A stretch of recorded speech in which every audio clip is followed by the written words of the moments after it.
There we go. Sound good.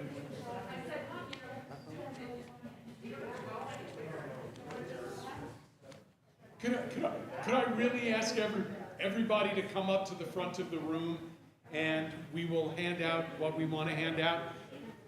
Oh, I want to welcome everybody who is online. Perfect. And I just want to remind everyone who is online that if you'd like to follow the poetry that we're going to be reading, the poetry is available on the B'nai Tikva website. So if you go to the website, you can just look at all of the poetry that Marvin and I are going to be teaching. And Marvin, I'm going to... Yes, yours is on there as well. Yeah. Yeah, it's easier to speak up here. Great. Why don't you begin and do as much introduction as you'd like to the Golden Age. Oh, okay. And I'm just going to double check that we are actually online effectively. Oh, sure.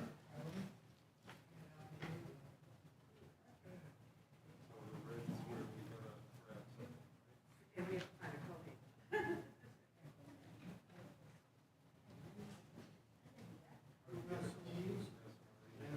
Doesn't matter. For this service? Oh, this.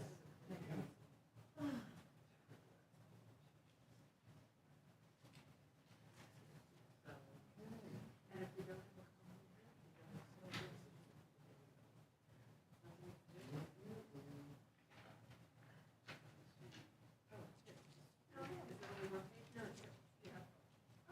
Yeah, there's, should be, it's very thick two, page, yeah, very, very high bonded paper. staples. Okay, that's thanks, and shalom, shana tova, if anybody's up there, I'm not used to this. So, all right, so we'll start with, I guess I'll introduce the period a little bit, and then I'll talk about at least some of the secular poems. But we're in the golden age of Spain, and I'm going to ask you to get closer to the mic. yeah, sure. So, and we That are better? online. Oh, okay. Is that all right? Good. Hopefully that's good.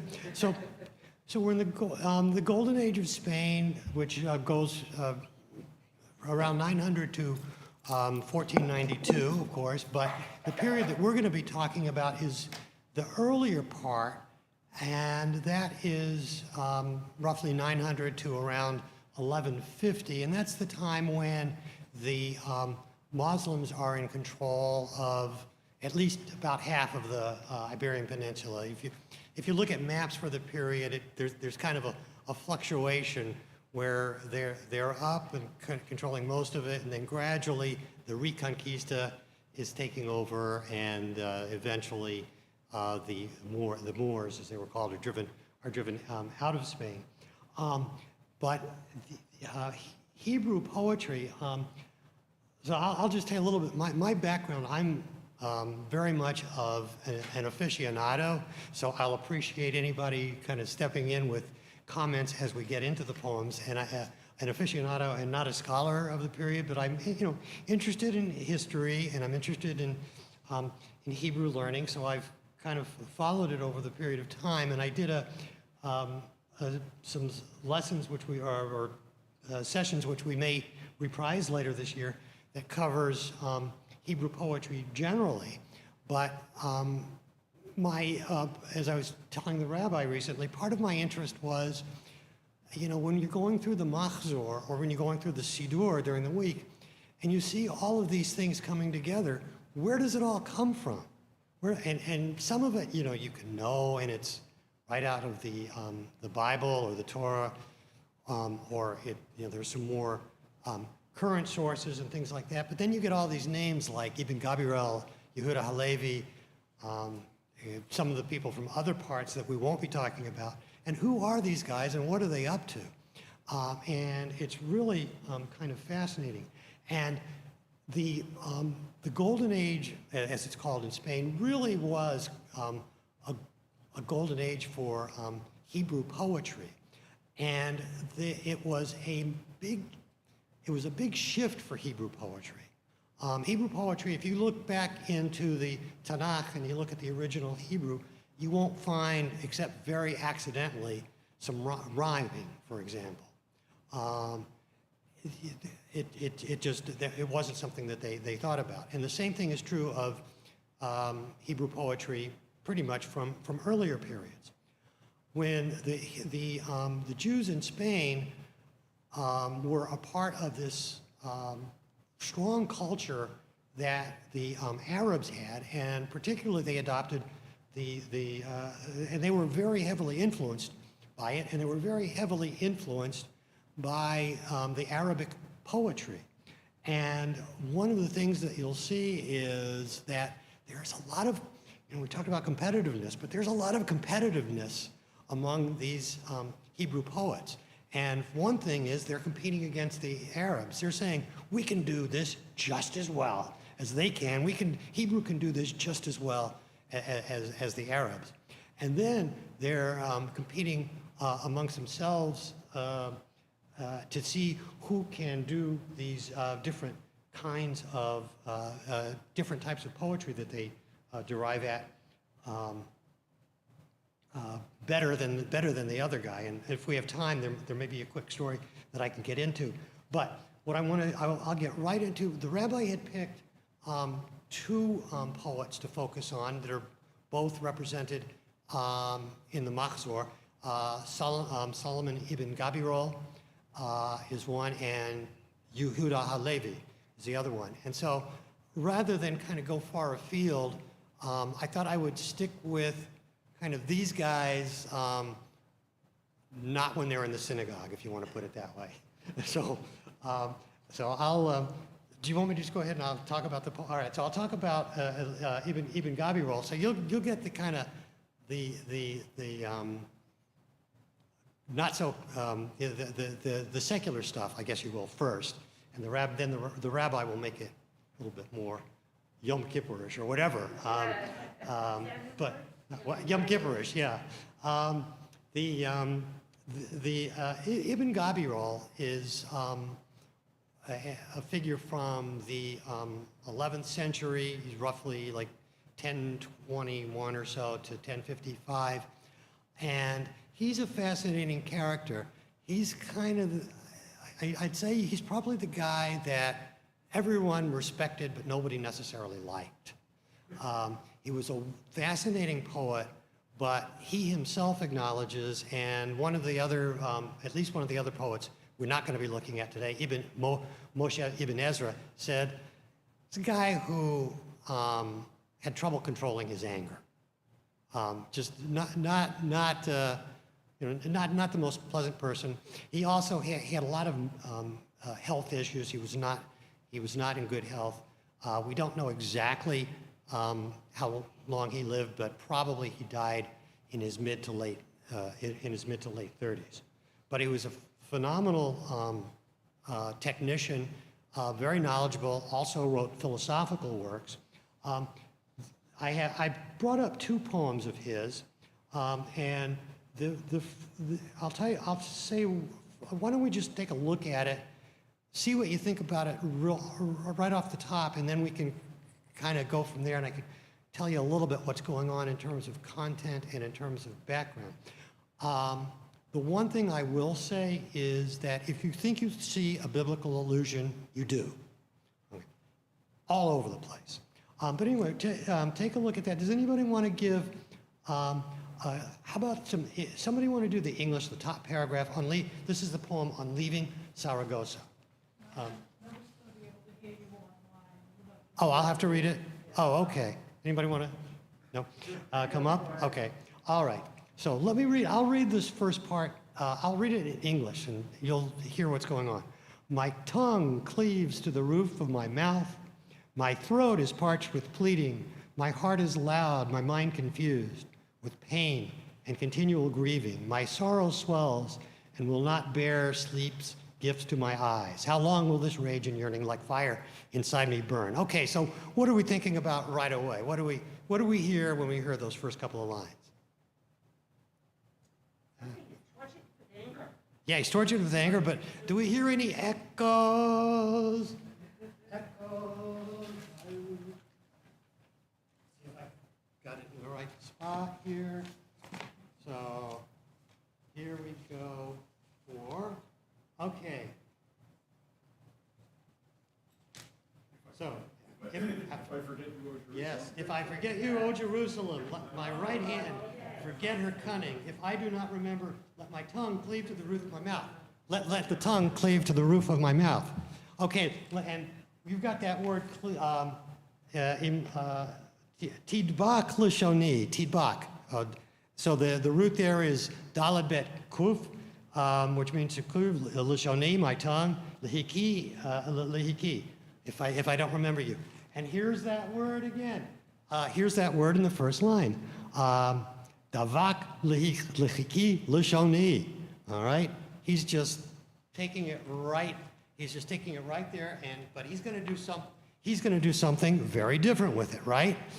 He's going to take it and turn it into this very angry tune. So, what's the background of this poem? He is around 19 years old at the time. He is in Saragossa, a town in Andalusia, southern Spain, and he has a benefactor named Yachtil, who was a prominent guy who's kind of his supporter.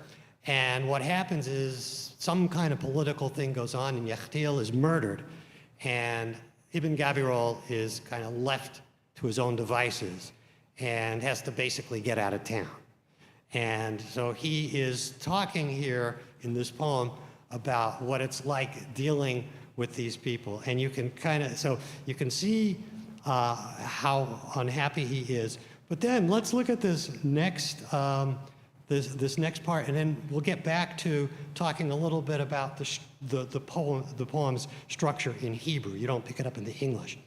But look at this. I'll be consumed in my thirst before my thirst for friendship is quenched.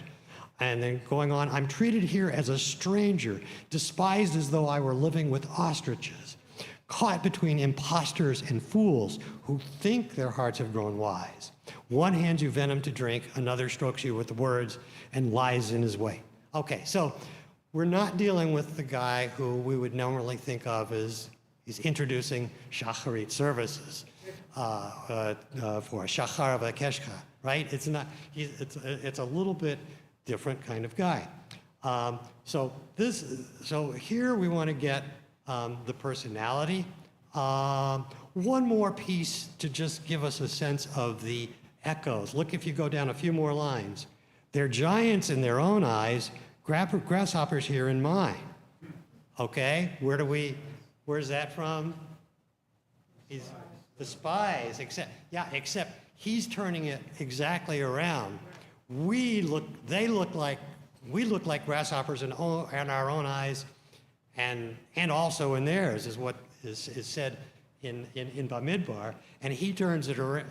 So he takes it and twists it, which is kind of fun. Now I'm just going to do a little bit to give a feel for what the Hebrew sounds like. And then we'll explain it a little bit.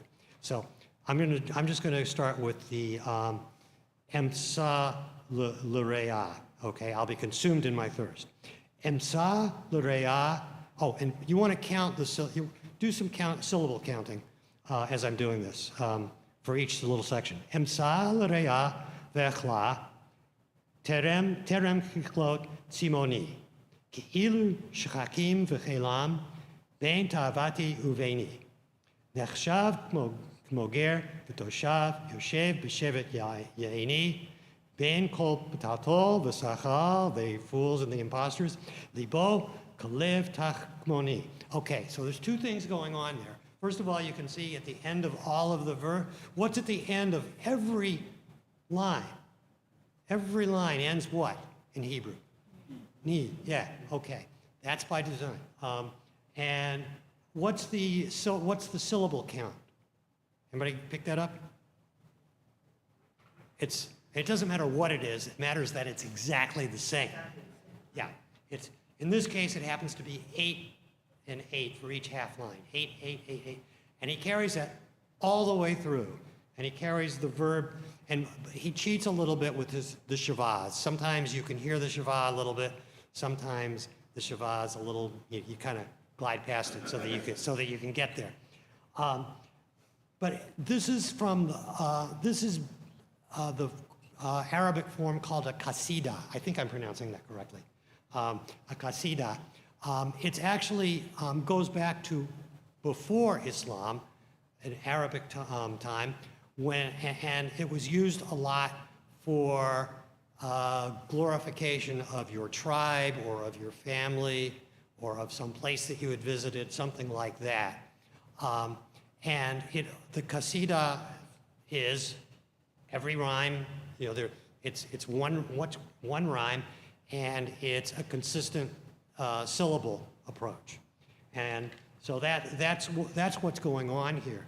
And again, these guys were very competitive about that. So when you see that particular format, that's what it's called.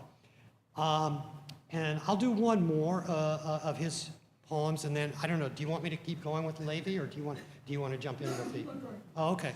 All right. So I'll talk. So the next poem that we have from Ibn Gabirol, rather, is the Hebrew translation that this author made.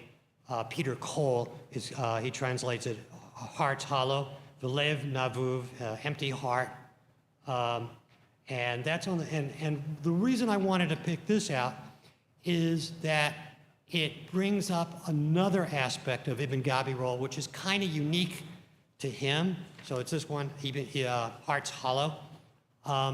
It's kind of unique to him in that he tends, and somewhat uniquely among the Golden Age poets, to get very philosophical. We'll see there's also drinking and wine songs and things like that, and love poetry, and we'll do a love poem when we get to Yehuda Halevi. But I wanted to pick out something that was a little bit unique to Ibn Gabirol, and it's this very moody, philosophical kind of thing that you see here. And I'll read, you can read the English easily enough. I'll read a couple of lines of Hebrew, and what you'll see is some similarities, but also some differences. V'lev navuv, v'tushya stuma, v'guf nireh, v'nefesh na'alama, v'eretz shocharecha imtzura, v'lo sason la'adam be'adma. Okay, so you can, again, the count is different. It's 10, or 11, yeah, it's 10 in each one. And the rhyme is instead of being E, it's nalama, badama, be'ama. But it's the same idea. It's a qasida poem, okay? It's a different rhyme, different number of syllables, but the same basic idea. But notice how, what do you, I mean, when you read this, what are you thinking of? What? Again, this is not the kind of, if you're trying to go into the synagogue for uplifting, is this the poem that we want? No. Okay. Yeah, exactly. You know, I mean, as soon as I saw the way he translated it, I started thinking of, anybody know the T.S. Eliot poem, "We Are the Hollow Men"? We are the, I mean, I said, this guy is like a 20th, and there is this sense of, you know, nothing is going to work out. And, you know, stuma v'guf nir, if you just look at the second part of the first line, v'guf nireh, we see the body, v'guf nireh, v'nefesh na'alama, okay? And there's two words that we kind of crop up a lot during Yom Kippur. Nefesh, soul, ne'elam, invisible, disappeared, okay? You know, and because we talk about, you know, God seeing that which has disappeared or whatever, but here he's just saying the world is disappeared. And then he goes on at the end of the line, and he says, in Rakav, Betevel. Okay. The Eved Yaharog Hayom Adonav, the son, the man today will kill his master. I want to go back even one line before that. Velo sason la'adam ba'adama. Okay? You've got an internal contradiction going on there. So the translation is, on earth a man rejoices in nothing. The translator sacrifices the internal sort of play on words there. Lo sason la'adam,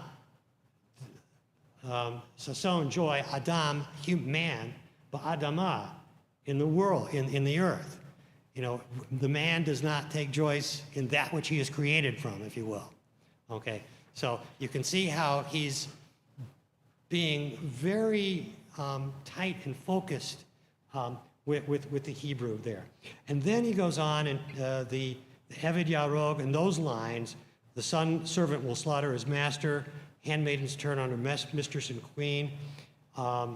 And he actually translates it a little bit different word order than what's in the Hebrew. Uven yakum ale aviv ve'imo. The son rises against his father and mother. V'chein, and also habat ba'aviha ve'ima. And also the daughter against her father and mother. This is also echoing language from the Bible, in this case, the prophet Micah, where it says the son is going to will rise up against his father and mother. So again, he's talking about how things are going to go, and he's talking about how things can go really wrong in life. And he's saying, you know, other people might like it, not so much for me. You know, and then he finishes up with that line, those Yemei Chayei Enosh Yisa Amalim. The world, the days of life, of a person's life, are digging for worms. Visa acharito gush v'rima. And then he says, v'tashuv ha'adama la'adama. Here's that word adam again. Dirt comes to dirt, and what do we what's the sort of thing the echo that we hear there? Like ashes to ashes, yeah. And then v'te'ah, neshama, lanshama. You know, the soul goes its own way. There's no connection. Maybe there's a teeny glimmer of hope in that very last half line. I don't know. But the rest, what? Yeah. There's something that works out a little bit, but mostly not so much. Okay. Is there any justification for the translation of Adama as slime? I think that's too negative. I would have imagined this as, this is the body, when you die, is recycled into the earth, and the soul ascends to the oversoul. You know, when Peter, the translator is Peter Cole, who's obviously a brilliant scholar. I don't remember seeing any comment from him other than he said, I'm translating it slime. I think he does say... that the slime soul is more platonic, right? It's more that the body is negative. Oh, and the soul is yeah, positive. yeah.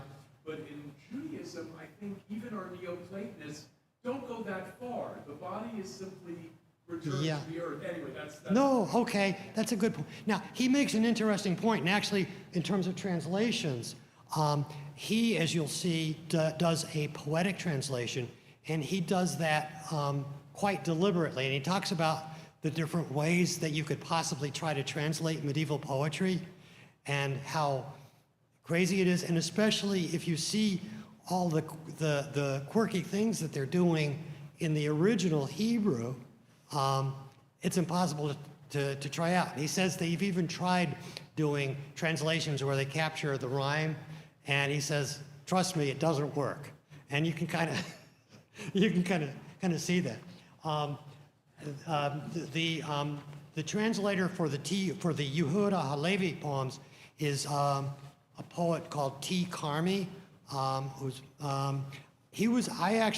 first time I ever heard about him was from Rabbi Barmash when we were at Shari Tefillah. She was our rabbi in the mid-90s, and she was introducing us to some of his poems.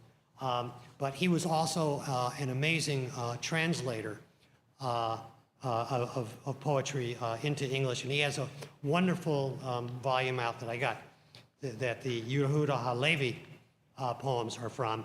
But he is,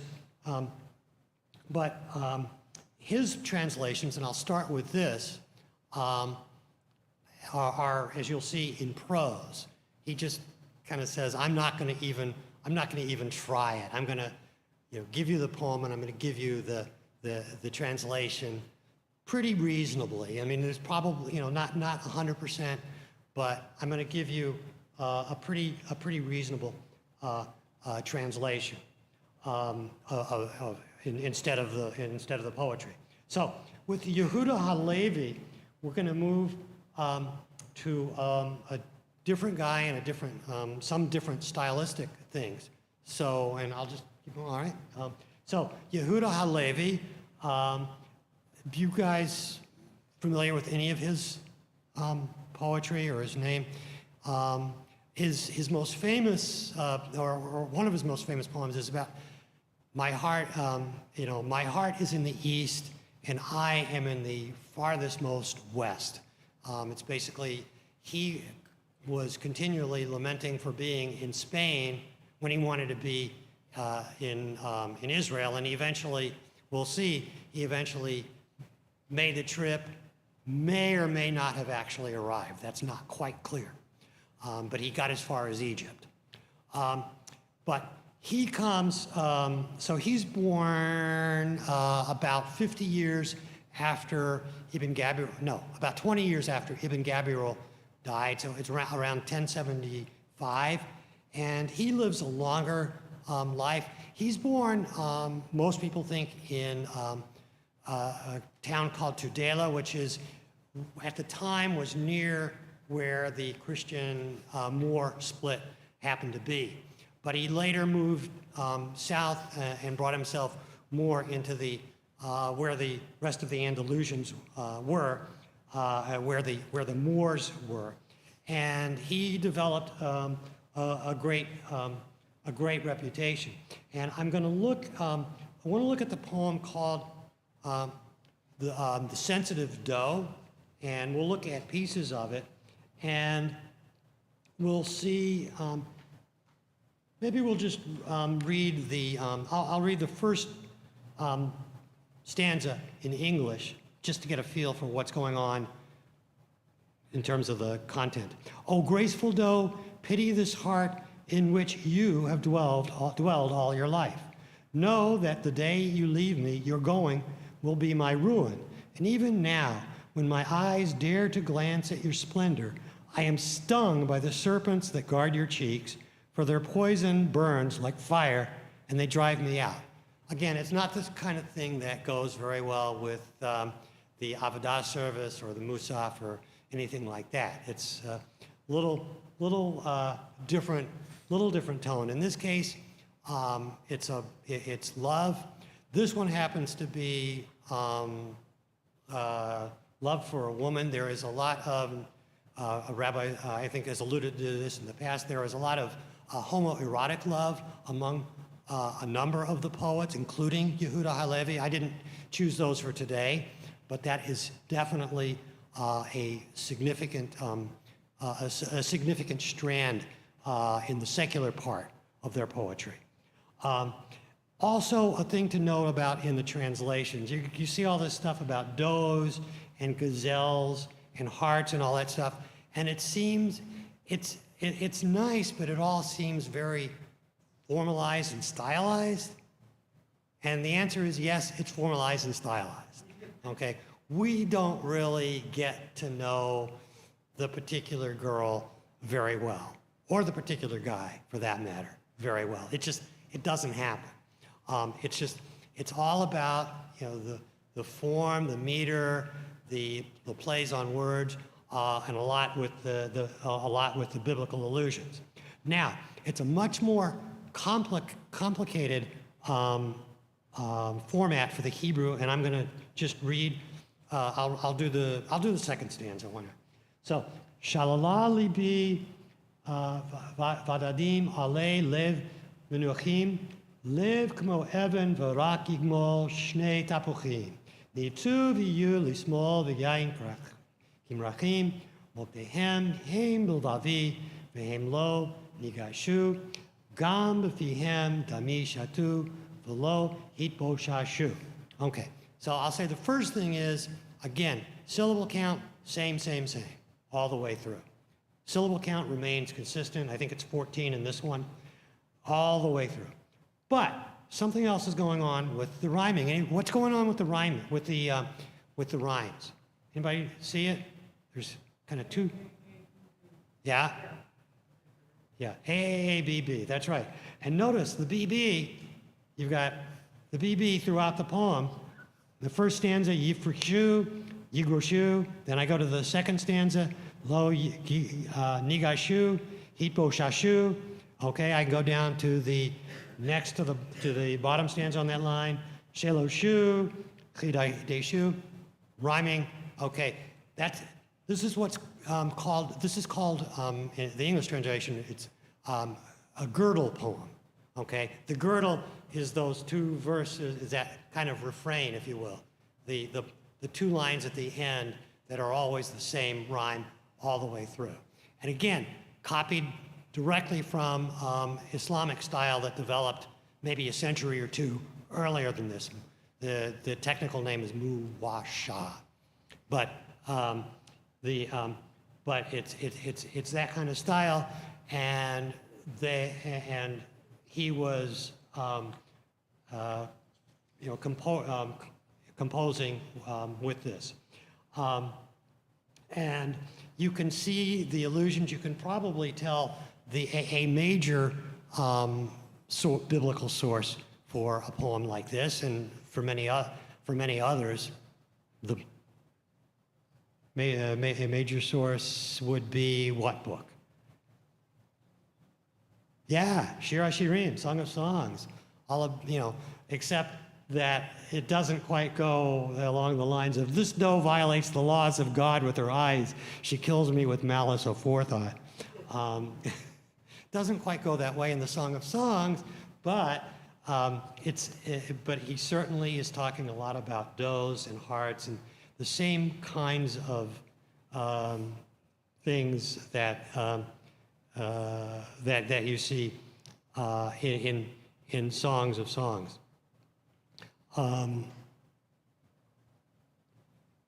And you can see then that he brings in the drink into it in the next to last verse. Yom ani meyayin dodeha kashikur mecharonen ki shlomeha tavkia ve'alai titlonein. One day I was reeling like a drunkard, longing for the wine of her love, actually complaining for the wine of her love. Okay, is what he's talking about there. And then in the very last verse, you can see again the allusions. Here it's to breast. And in Song of Songs, it's our little sister, she has no breast. And here's an interesting translation thing, and Carmi notes that you can translate it in two different ways. Amra cheref yadeha hiki od lo nisu. Okay, and he translates it up there, leave me alone, you don't know what you're doing. Okay? But down at the bottom, and that word nisu, nosea, try, is the word to try, experiment. I'll tell a funny aside. I'm working on Hebrew with my grandson Henry, and I found a great thing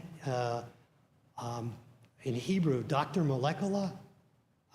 It's Dr. Molecular. It's Hebrew a guy doing science experiments, and the title of the thing, they've got a little catchy song, Shaveh Lanasot.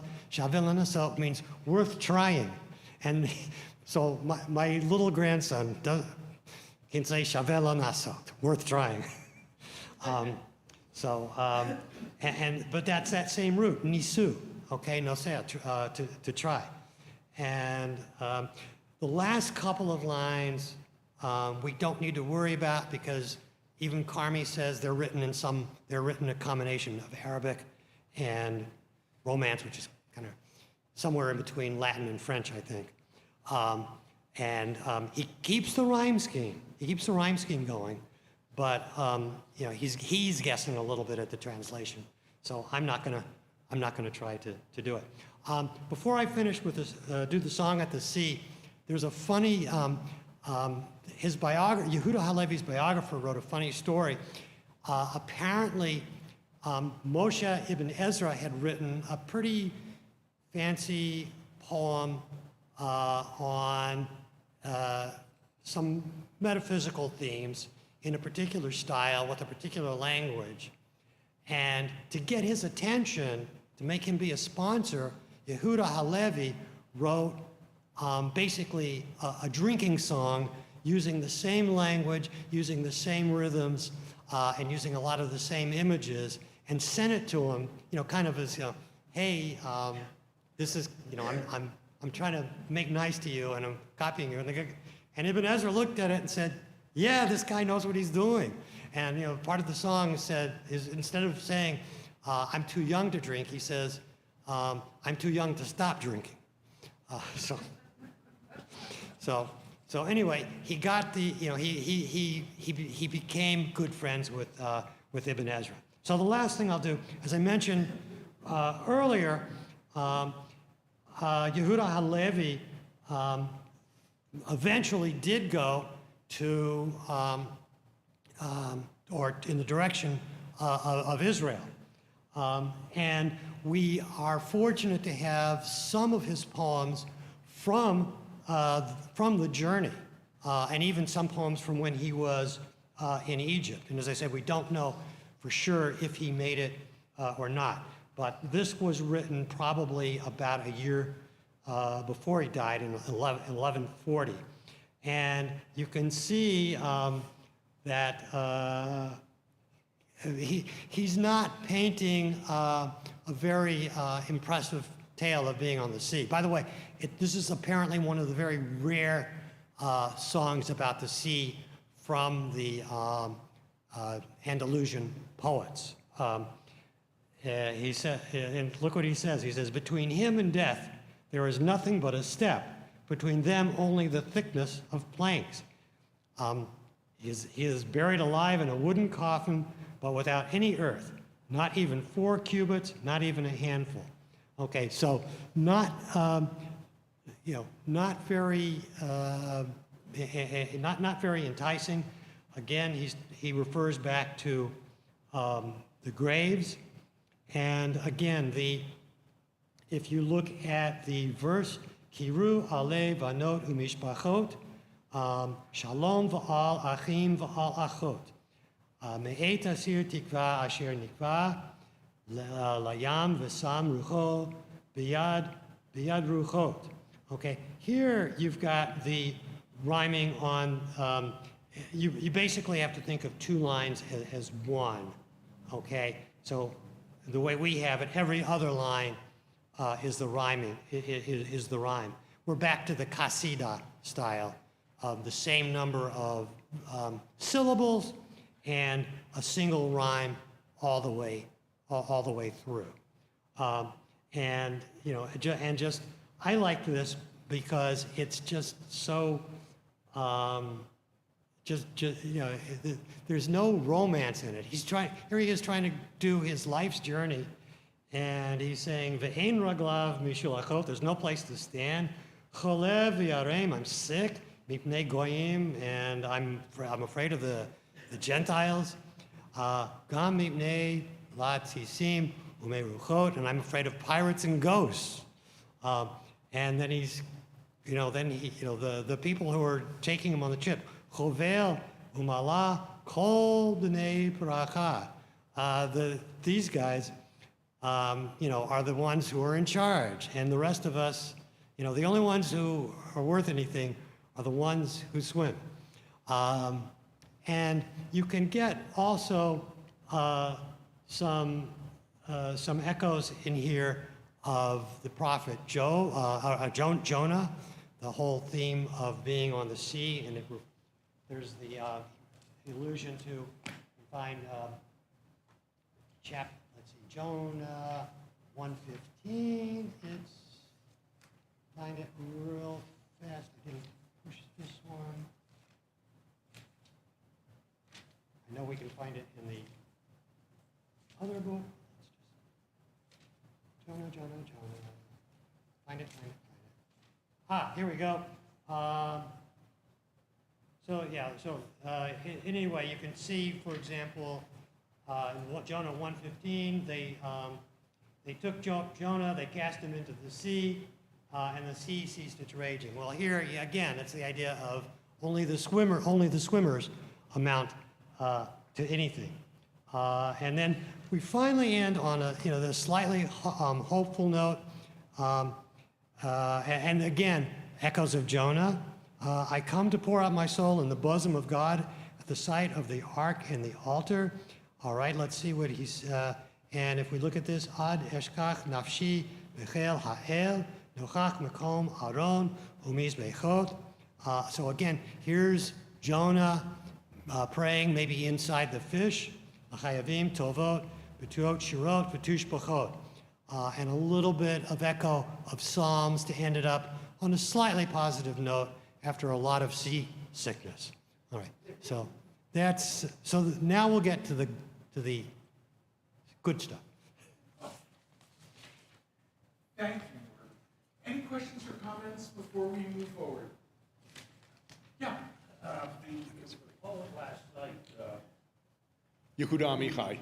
Yeah. I noticed today he was in your reading Yes. on defining God and so forth. Is he modern Israeli? Or what? Yes, he's modern Israeli. He died about 10 years ago, but he is considered a secular poet, but his poetry is all over the place in prayer verses. So in other words, you could go on Amazon and get it. Oh my goodness, absolutely. If you can look him, if you Google his name, you'll be able to read a lot of the poetry just for free online. Do you guys have it? Oh yeah, we got it. Okay. So first of all, I just want to make sure that everybody is sufficiently amazed at what Marvin was saying.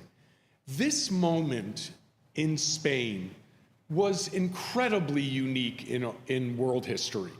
It was a moment when Jews, Christians, and Muslims were all studying together and were reading together. And we have in some of the buildings that were built in southern Spain inscriptions in all three languages, Latin, Hebrew, and Arabic. So it's an amazing cultural moment. It did not last for, well, in some ways it lasted about 500 years of interpenetration. So here's the question that Marvin was alluding to.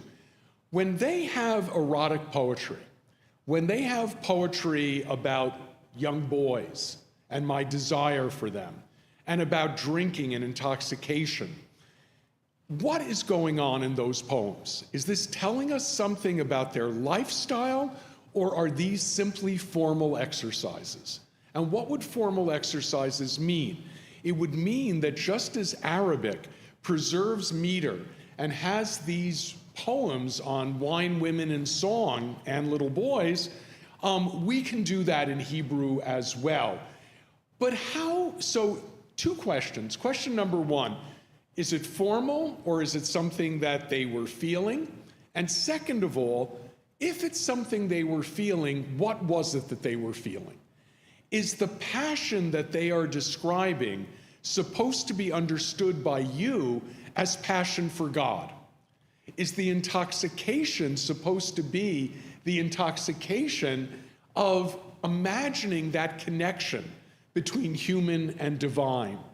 So all of this poetry was designed on some level, it might reflect social reality.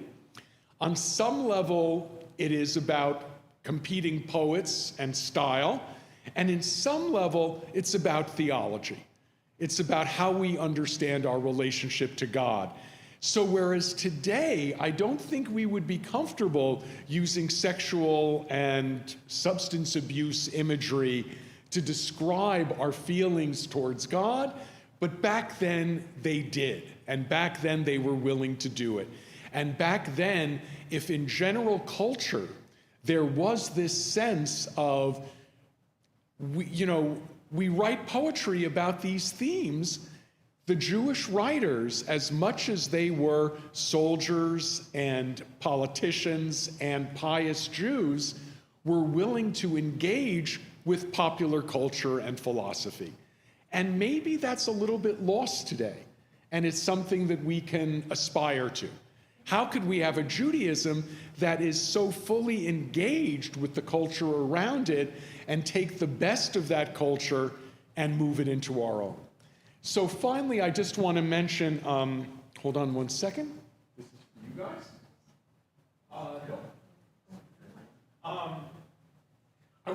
I'm going to share with you one line of poetry, and you win a special Yom Kippur prize if you can get the biblical allusion. A man is writing a love poem to his reluctant girlfriend. And his reluctant girlfriend, is in the poem that Marvin read, doesn't want him to touch her. And he says, "Give me my rightful portion, the breast and the thigh." And that's what he says to his girlfriend. Okay, so for today's prize, what's the biblical allusion? My rightful portion, the breast and the thigh. The priest in the temple got the breast and the thigh from the sacrificed animal. So he's using a completely temple-oriented biblical priest image, but here in the context of seduction. So again, what an amazing moment in history that was.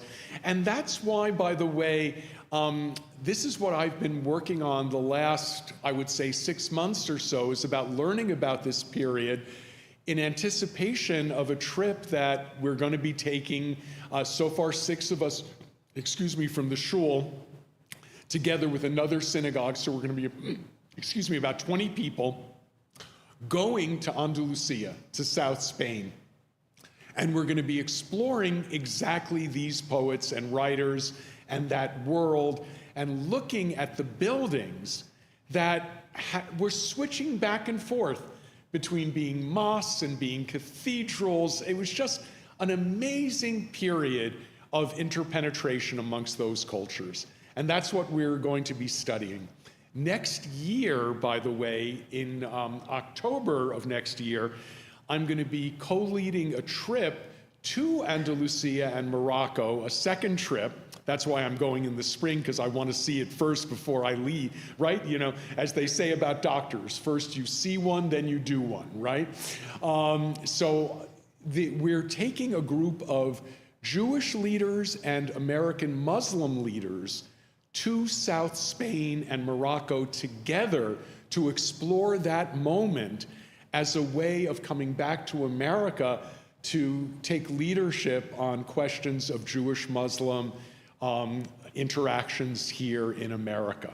So it's very exciting. There's another week or so. If anyone's interested in the trip, do take a look at all the information is on our website. And if any of you want to join us this spring, it should be a lovely trip, and our tour guide will be Kayla Ship. So now let's take a look at my sheet. And what I have put on here are, you'll recognize the typeface, right? This is from our Shabbat Siddur. These are all excerpts, and it's not all of them, it's just some, of Halevi and Ibn Gvir that are in our prayer book. So I want to open this up for you a little bit, because often these poems are in the marginal comments.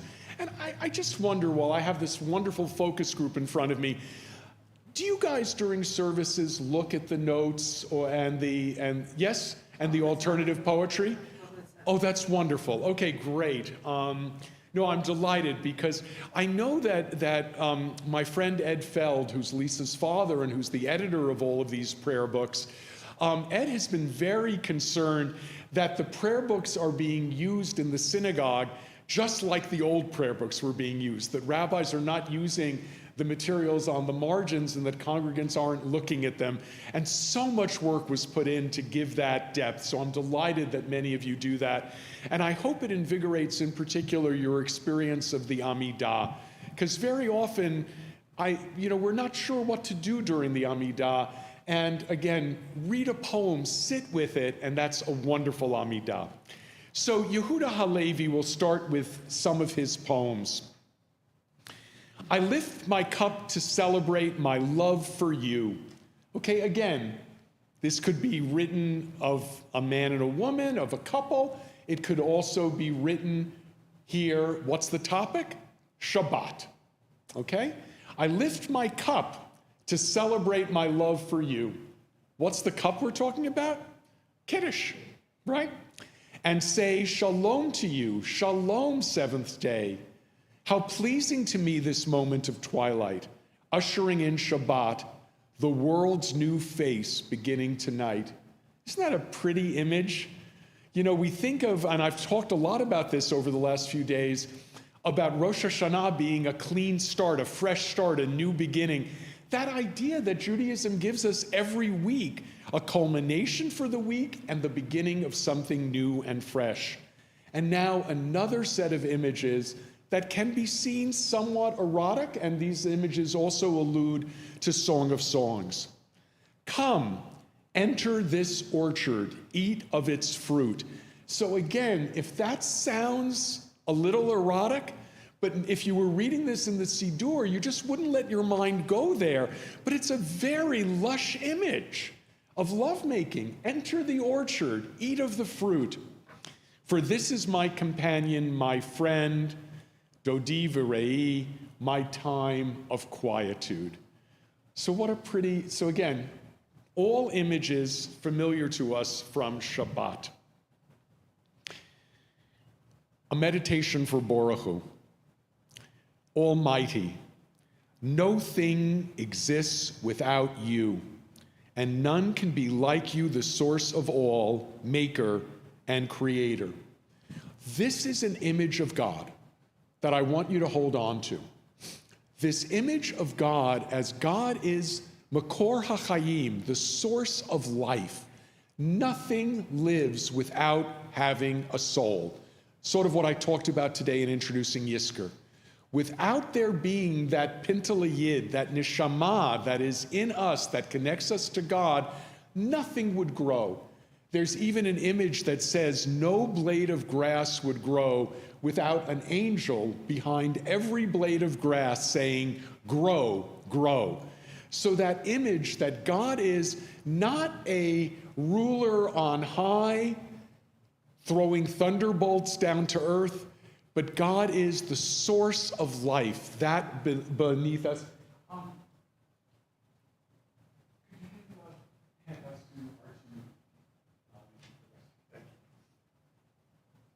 Okay.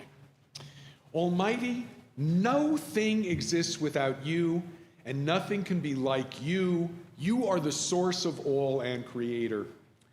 You have no image eyes. You have no image.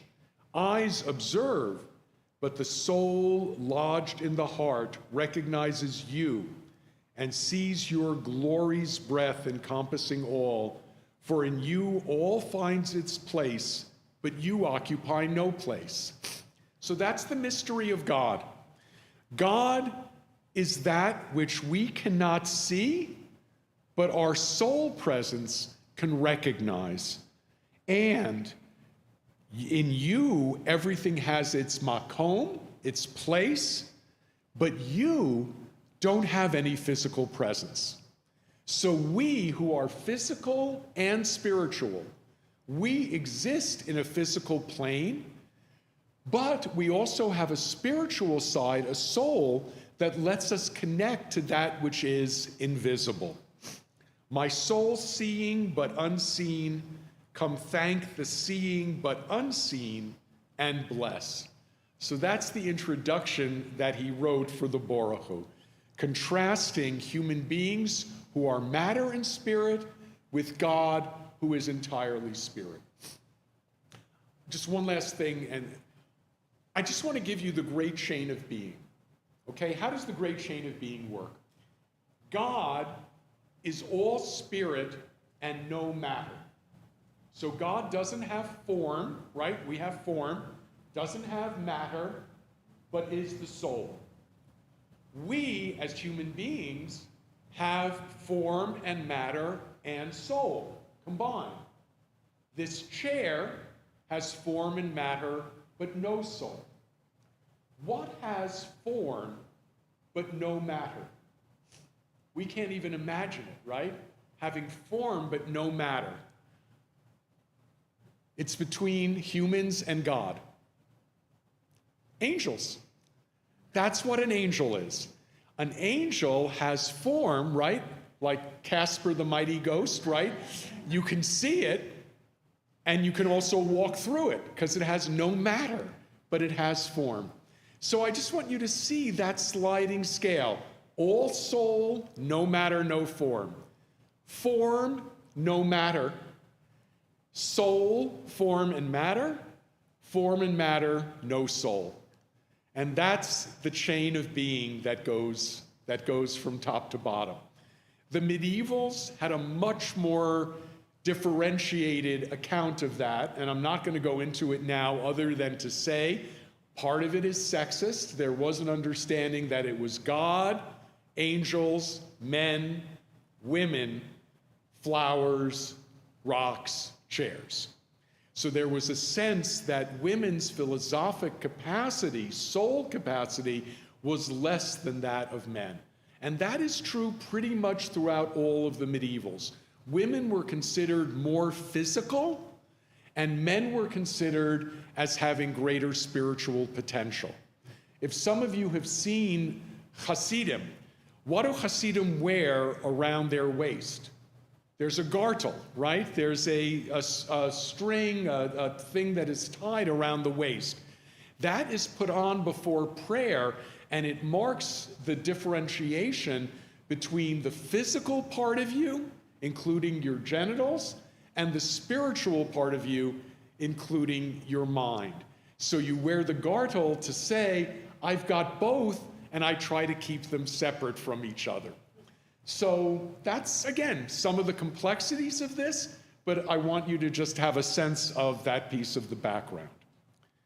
My soul, on the day that I searched for God, for I could not see the divine, I turned my heart and my mind and found your throne within, a witness to you in me. You might think of this as sort of a modern, new agey sort of concept, but I want you to see how deeply embedded it is in our tradition. The idea that the way you know God is to look inside yourself, inside your soul.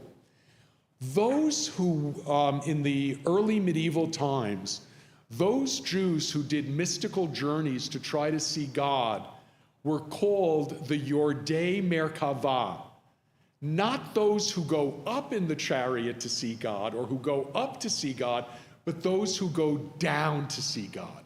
What does it mean, those who go down to see God?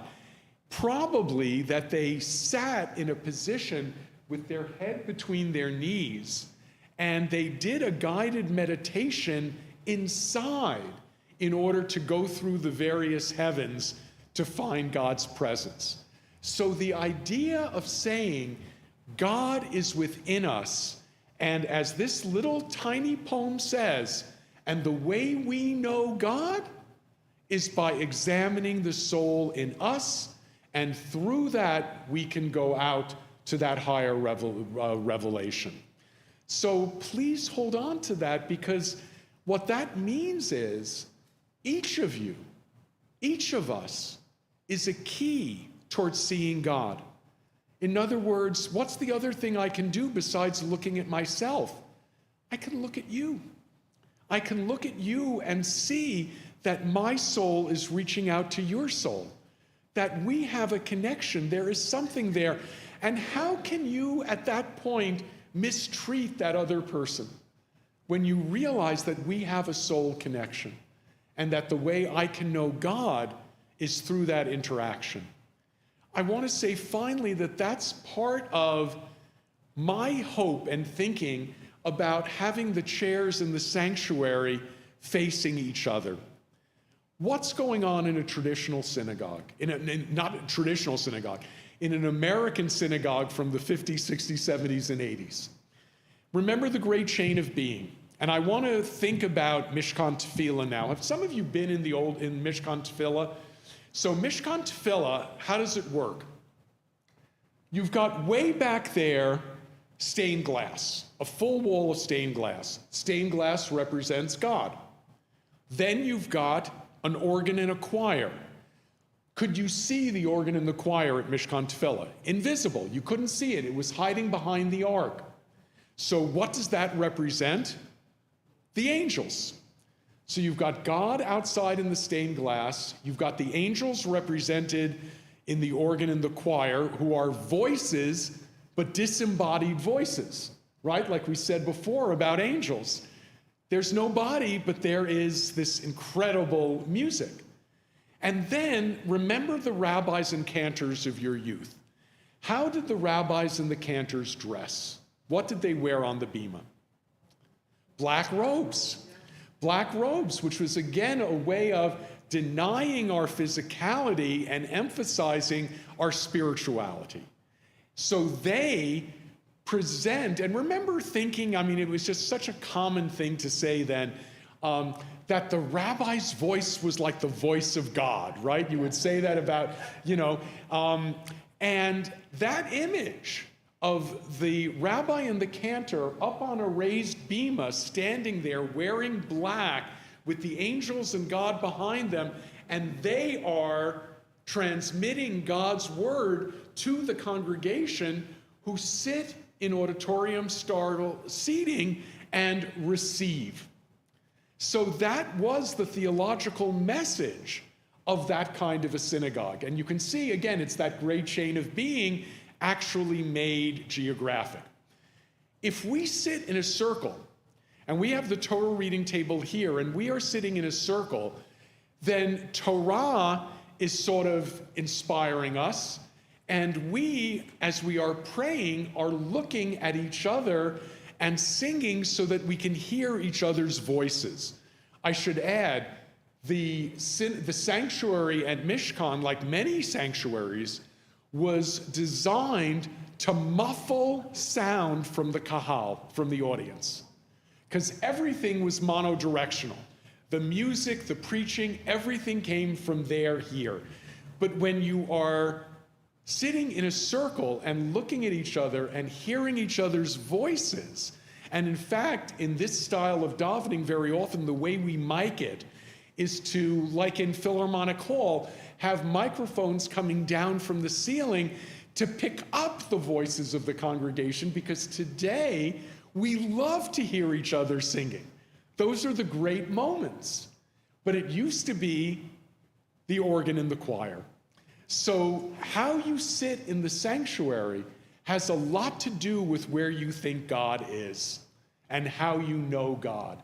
Is God above and outside of us, or is God made manifest in the circle when we are together? So does that make sense? And I know you had a comment before, but any questions about that piece of it or comments? Okay. Please. In the last 2 days with these polls, I myself can now understand differences between Judaism and Christianity, because Christ is always there for them. Right. We're not talking in arms and pictures. Okay, so I want to take 4.5 minutes to just say one thing about our friend Jesus, the Jewish apostate. Okay. So if you've been in church, what's where the Torah scroll is? That's where the table is in a Catholic church, where the body and the blood of Christ are shared with the community. So it's where God becomes present for us in this space. And the difference between Judaism and Christianity is, we say God is made manifest through a book, through words, Those of you who have heard me say this, and I don't always explain what I mean, but in the Shacharit service when we say Baruch She'amar, I'm always so impressed with that prayer that says, God created the world through language.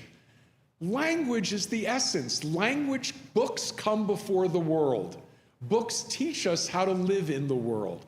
So Jews believe that God is manifest amongst us through a book. Christianity teaches that God was incarnated not in a book, but in a human being whose life manifested the teachings God wanted to share. In the first century, there was a Greek word, logos. You've heard that word perhaps, L-O-G-O-S. And the logos, that word was understood by Christians to mean Christ. Logos was understood by Jews in the first century to mean the Torah. And part of the complexity of the first few hundred years of rabbinic Judaism and Christianity is the fact that there was one word in both religions that the two religions accepted as being the right word and interpreted it differently. So again, I just want to, I mean, it's very powerful and about showing both a commonality between Judaism and Christianity and a major difference between Judaism and Christianity. And that idea that God is incarnate in a book, I'm sorry, I need to go on for another minute. Okay. The idea that God's incarnate in a book means something incredibly important. If that book, the Torah, is God, let's say it's the DNA of the world, right? Our human DNA, that which makes us who we are, is a series of letters, right? It's a series of code. Everything in computers is zeros and ones, just a long string of code. And from that string of code, we exist as human beings. If the Torah is God incarnate, then what the Torah really is a string of code telling you how to create the world and how to maintain and sustain the world. So when it talks about Abraham throwing Hagar and Ishmael out of the house, it's not a story of domestic abuse. It's a story about something that's happening cosmically. And that's what most Jews have interpreted the Bible over the years. That's what the Zohar is. That's what Jewish mysticism is. That's what really most medieval Jews believed, that the Bible is not a book of stories, history, and law. That's the least interesting part of it. The mystics will say that the stories are the levush, are the clothing that the Torah wears so that people can absorb it. But the real meaning of the Torah is its cosmic DNA. It's all of that code.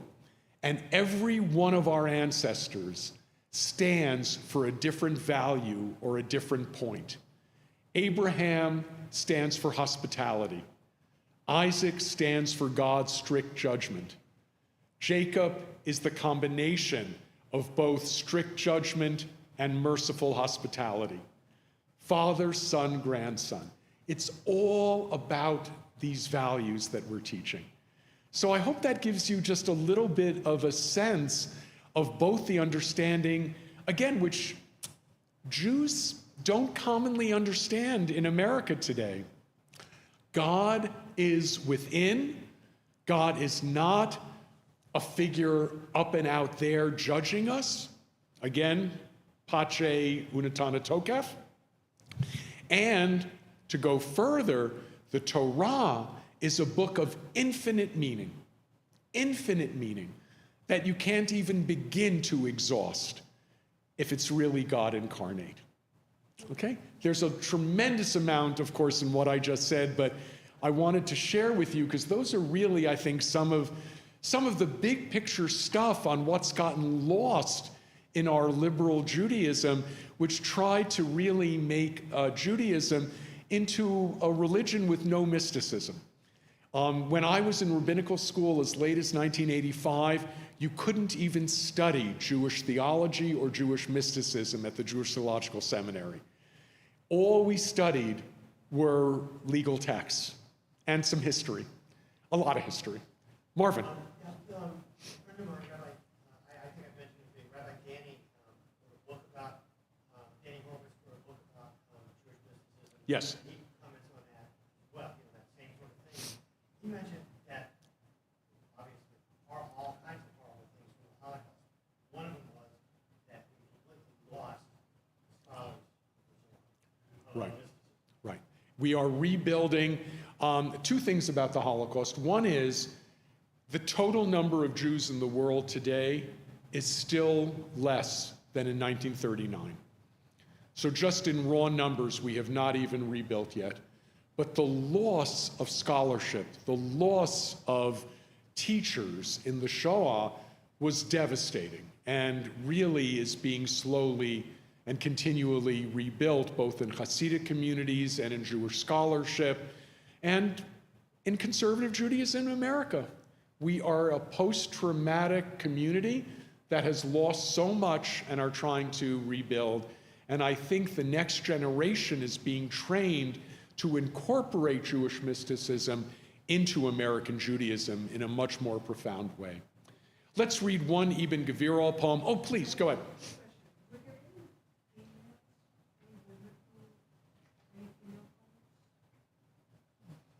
There is one, she's referred to as the wife of the guy. Right. But there's at least one. Right. Right, and I did come across that, and I don't remember the specifics, but that's right, we don't have her name, so it's really, right, because her husband was also a great writer, and so yes, but, and in the whole mystical tradition, I'm sorry, this is so fascinating for me, I hope it's of interest, but in the whole mystical tradition, the Zohar is filled with women. Matronita, these sort of sacred women in the Shekhinah, God's female presence. And today, in modern Judaism, we look at the Zohar and say, okay, this is filled with images that in a more feminist, egalitarian Judaism we can use. But in its original context in the Zohar, the person who exemplified both male and female was the male mystic. So the male mystic's job was to contain both male and female within himself, so we don't actually have a lot about women mystics or women, even though there are so many female characters in both the divine realm and the human realm. It is complicated, but I've got to say, gender issues have been with us from the beginning, and we're not done. Right? Has America worked through its gender issues? Oh my goodness gracious. I mean, who could have imagined what we have seen, whether it is, the Dobbs decision, whether it is what happened in the 2016 election. We are just in such a complex place. So we have to recognize what was in the past to know how much we're fighting against so that it doesn't work on us, but we can keep it at bay. So one reading from Ibn Gvirol. I call to you to reveal the mysteries never hidden from you. Instead, I uncovered the deep within me and did not depart empty-handed. Okay, so I started wanting you to reveal yourself, and then I realized, oh my, you've already put something in me. In the songs I sang to you, I saw a vision of a ladder. I offer thanks for your wonders, though I do not understand them. But I will not forget what you whispered to me as my heart dreamed its dream. So again, that sense running through Ibn Gvirol, and you can see this, please hold on to this sheet. You can see in the Ibn Gvirol that sense that we just don't know God and God's self, but we can know ourselves more deeply. So again, I hope this helps as an introduction to some of these figures that you see in our Machzor and in our Siddur and a couple of the big issues. And my friends, I want to wish everyone an easy conclusion to the fast. We're going to take 5 or 10 minutes to reset everything for Mincha, and then we will regather together. Again, thank you all very much for coming. And to those online, we will leave the feed open, and Mincha will begin at 4:30.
Forward to reading. Yeah, oh, yeah, yeah. Ralph, please, or something, so.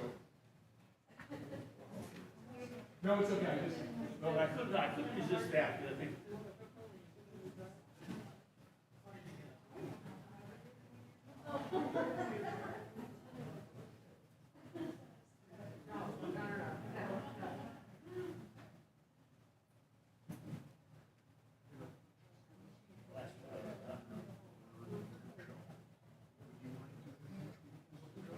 So we're going to alternate, no, we're going to alternate between Hebrew and English, and your spouse has exactly what you're wrote on the English. Oh, actually, let me ask you,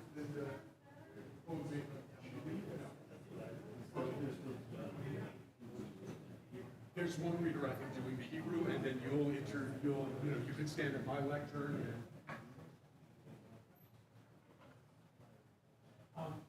Yeah, Rob is going to do the English reading. So can you give him which his readings are?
Hi, Mark. Feeling good? Good.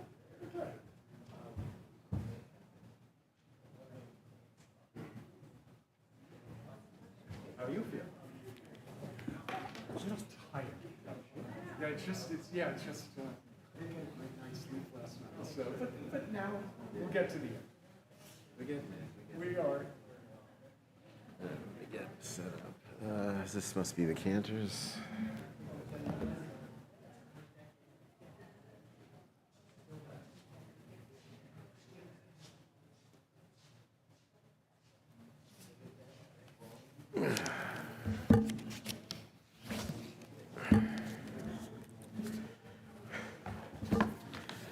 I swear this weighs 500 pounds.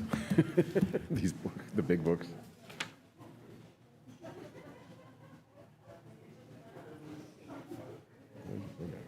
Just roll it.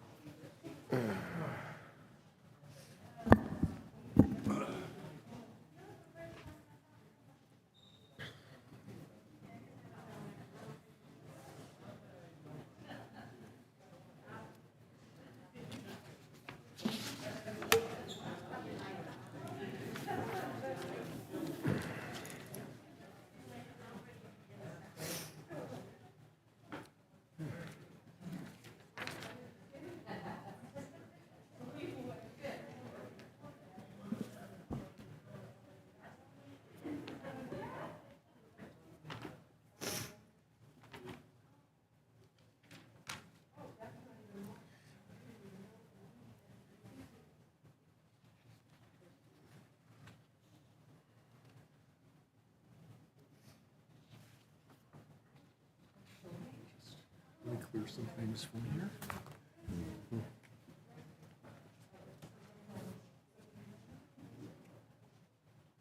Oh, that's yours? That's mine. That's mine.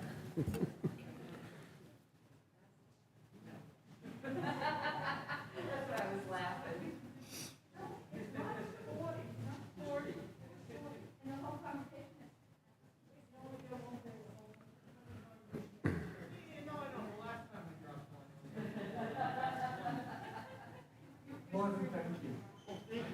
That was a lot of fun. Oh, okay. You're good. I know Lori is online, and we'll see you in the end. And you're going to be doing this again?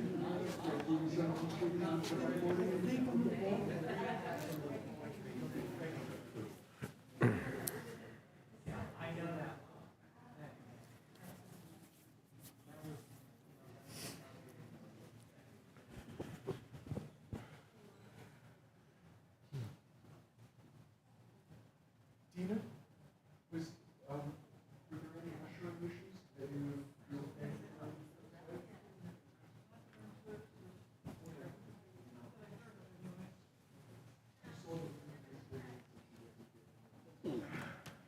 Rob, you're all set? Okay. Your voice is down. Your voice. Oh, Janice Nicole?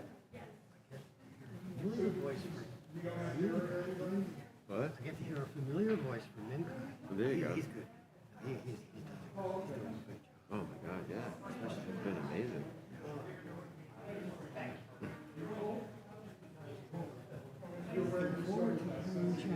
Thank you. Thank you, Mara. Thank you.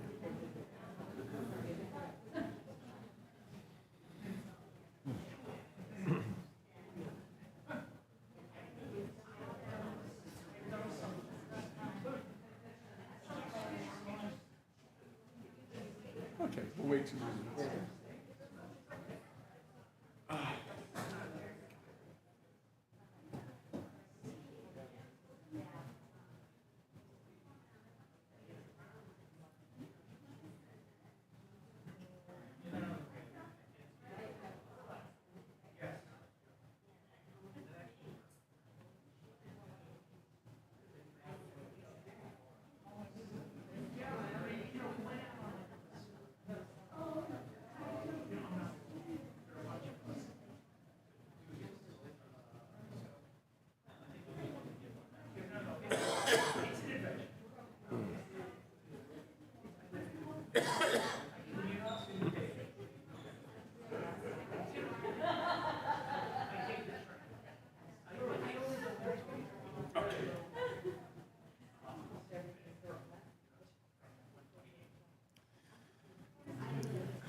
Yeah, here?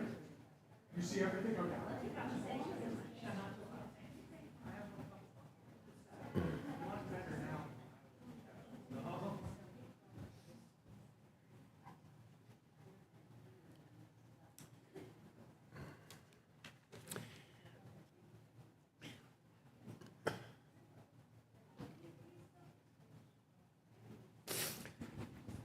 Good afternoon, everyone. Gemar Tov. Normally, the Mincha service begins with the Psalm Ashrei, but today we have a fifth service, the Ne'ilah service. So we take the Ashrei and we move that to the beginning of Nila. So we are going to begin with the service for taking out the Sefer Torah. The ark will be opened in a moment. Page 361. Yep. Take your time.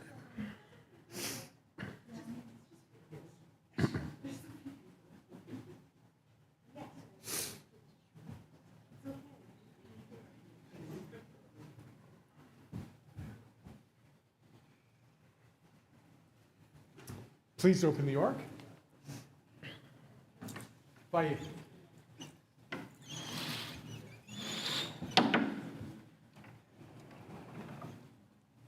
Vayehi bin Aharon, Vayomer Moshe, Kuma Adonai v'yafutzu oivecha, v'yanusu misanecha mipanecha,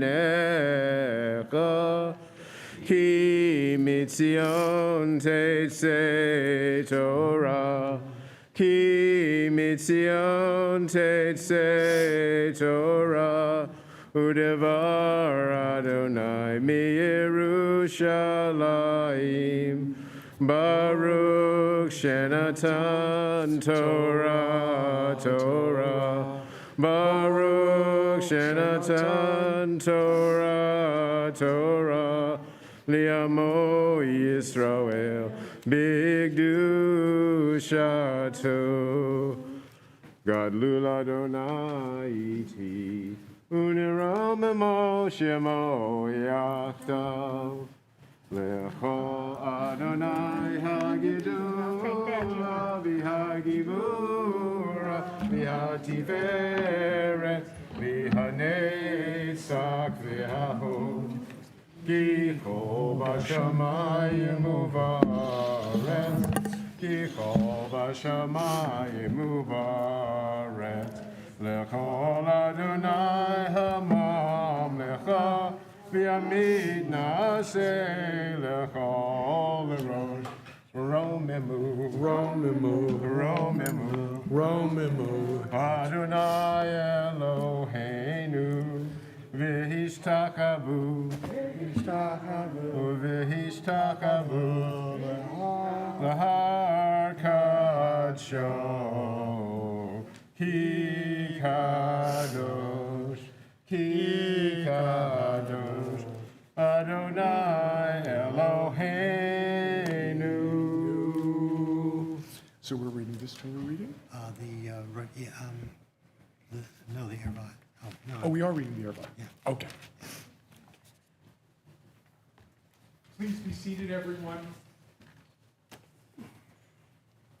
The traditional Torah reading for Mincha on Yom Kippur is the section from the book of Leviticus that follows on what we read this morning and includes the rules for permitted and prohibited sexual relationships.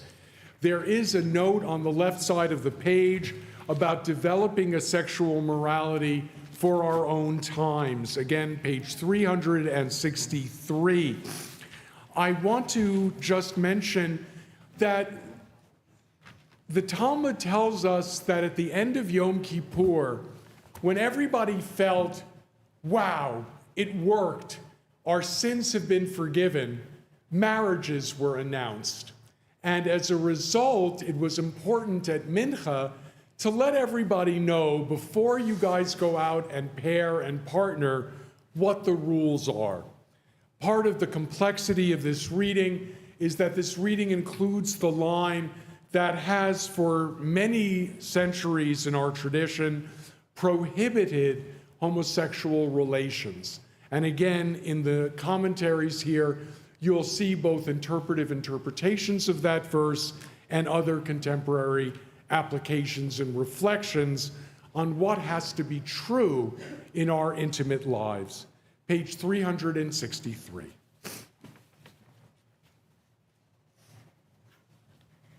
ותגלה ותראה מלכותו עלינו בזמן קרוב, ויחום פליטתנו פליט Arya Leib. חיין ואבל בן אריה לב, הכהן, ברוך שנתן תורה לעמו ישראל, הלוי במקום הכהן, ברוך שנתן תורה לעמו ישראל בקדושתו, ואתם הבקים בנעליכם, חיים כולכם היום. Baruch Hu es Adonai HaMborach. Baruch Adonai Baruch Le'olam Va'ed. Baruch Adonai Baruch Le'olam Va'ed. Baruch Ato Adonai Eloheinu melech haolam asher bocha banu mikol olamim. Nosan lanu es Toraso. Baruch Ato Adonai Nosein HaTorah. Amen. Amen. וידבר אדוני אל משה לאמור, דבר אל בני ישראל ואמרת עליהם, אני אדוני אלוהיכם, כמעשה ארץ מצרים, אשר ישבתם בה לא תעשו, וכמעשה ארץ כנען, אשר אני מביא אתכם שמה לא תעשו, ובחוקותיהם לא תלכו. את משפטי תעשו, ופרקותי תשמרו ללכת בהם, אני אדוני אלוהיכם, ושמרתם את חוקותי, ואת משפטי אשר יעשה אותם האדם וחי בהם, אני אדוני. ברוך אתה אדוני אלוהינו מלך העולם אשר נושן לנו תורה סמס וחיי עולם נטע בסוכנו ברוך אתה אדוני נושן התורה. Amen. Our reading continues in the middle of page 363. תעמוד ענה פגה בת בנימין ויהודית לעלייה השנית. ברכו את אדוני המברך. ברוך לעולם ועד. לעולם ועד. ברוך אדוני המברך לעולם ועד.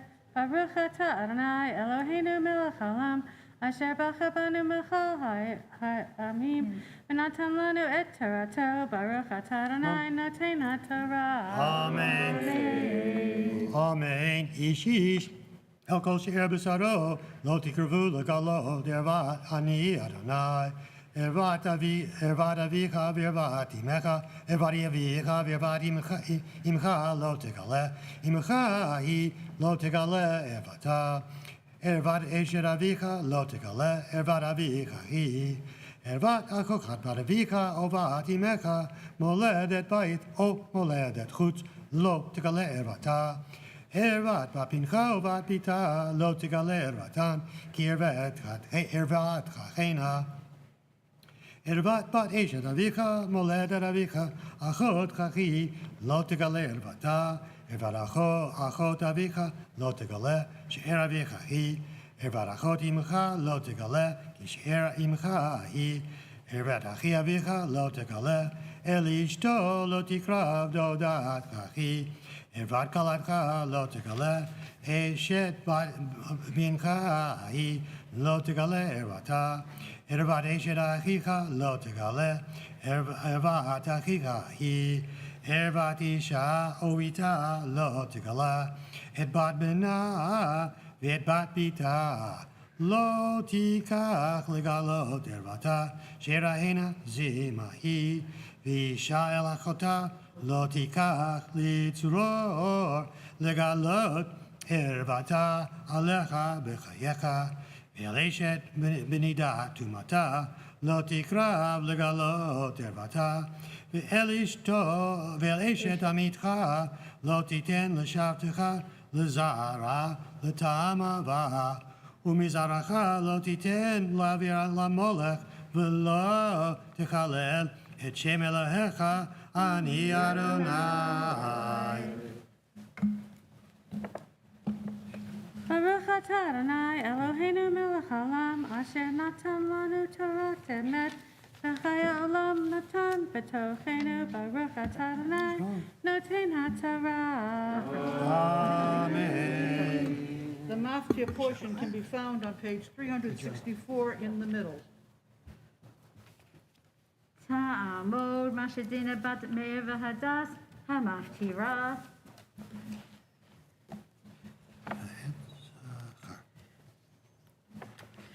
ברכו את אדוני המבורך. ברוך אדוני המבורך לעולם ועד. ברוך אתה אדוני אלוהינו מלך העולם אשר בחר בנו מכל העמים ונתן לנו את תורתו. ברוך אתה אדוני נותן התורה. אמן. ויצחר לא תשכב משכבי אישה תועבה היא, ובכל בהמה לא תיתן שכבתך לטעם אהבה. ואישה לא תעמוד לפני בהמה לריבה תבל הוא. אל תטמאו בכל אלה, כי בכל אלה נטמאו הגויים, אשר אני משלח מפניכם. לפניכם, ותטמע הארץ, ויפקוד עוונה עליך, ותקי הארץ את יושבך, ושמרתם אתם את חוקותי ואת משפטי, ולא תעשו מכל התועבות האלה. האזרח והגר הגר בתוככם, כי כל תועבת האל עשו אנשי הארץ אשר לפניכם, ותטמע הארץ, ולא תקיא הארץ אתכם, ותמכם אותה, כאשר קאה את הגוי אשר לפניכם, כי כל אשר יעשה מכל התועבות האלה, ונכרתו הנפשות העשות מקרב עמם, ושמרתם את משמעתי, לבלתי עשות מכל התועבות אשר נעשו לפניכם, ולא תטמאו בהם, אני אדוני אלוהיכם. Baruch atah Adonai Eloheinu melech haolam, asher natan lanu Torah emet, v'chayei olam nata b'tochenu. Baruch atah Adonai noten haTorah. Amen.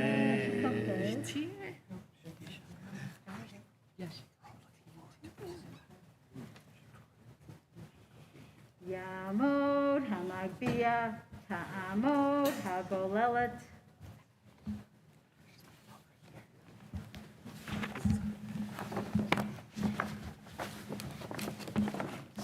V'zot ha'Torah asher sham Moshe lifnei b'nei Yisrael al pi Adonai v'yad Moshe.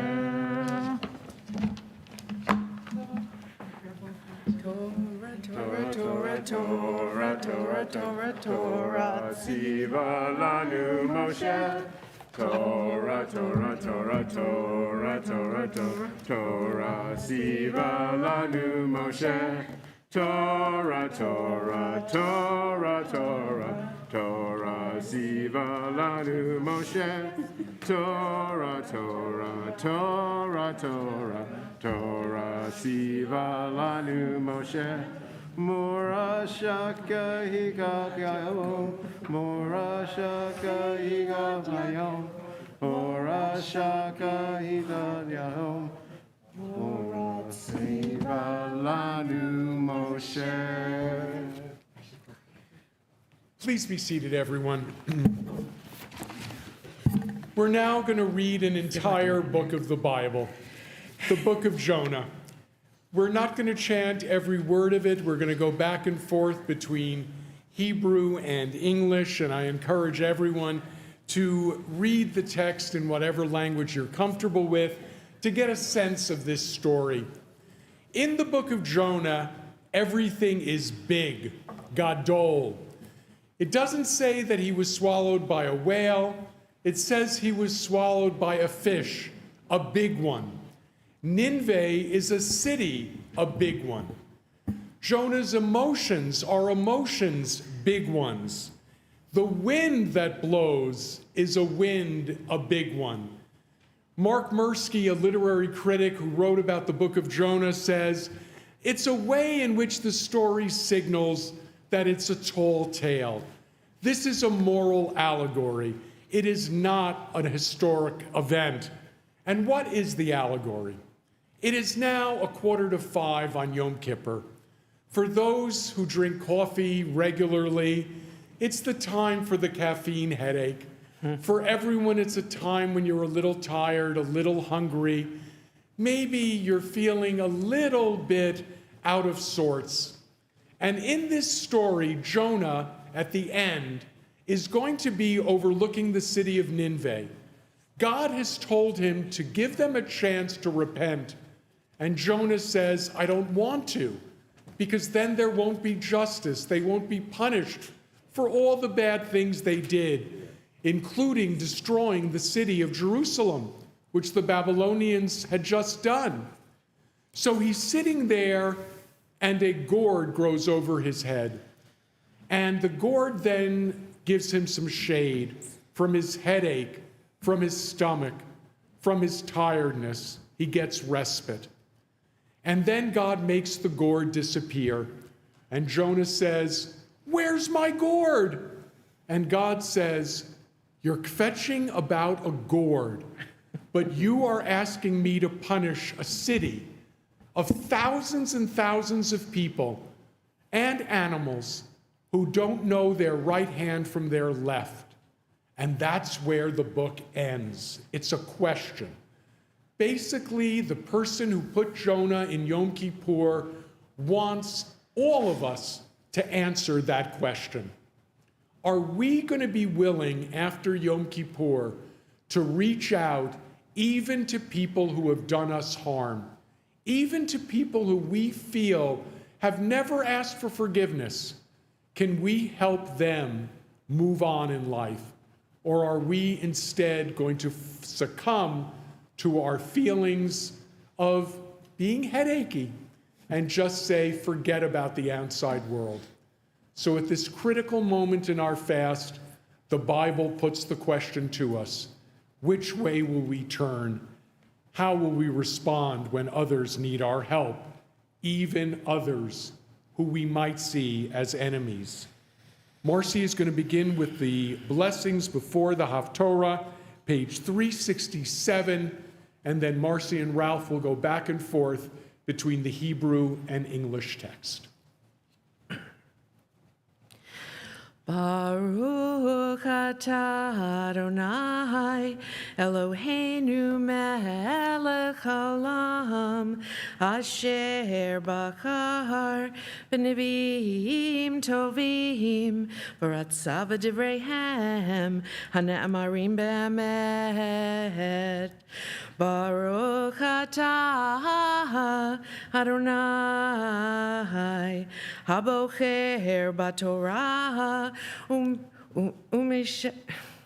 Moshe avdo Yisrael amo uvinviei ha'emet v'tzedek.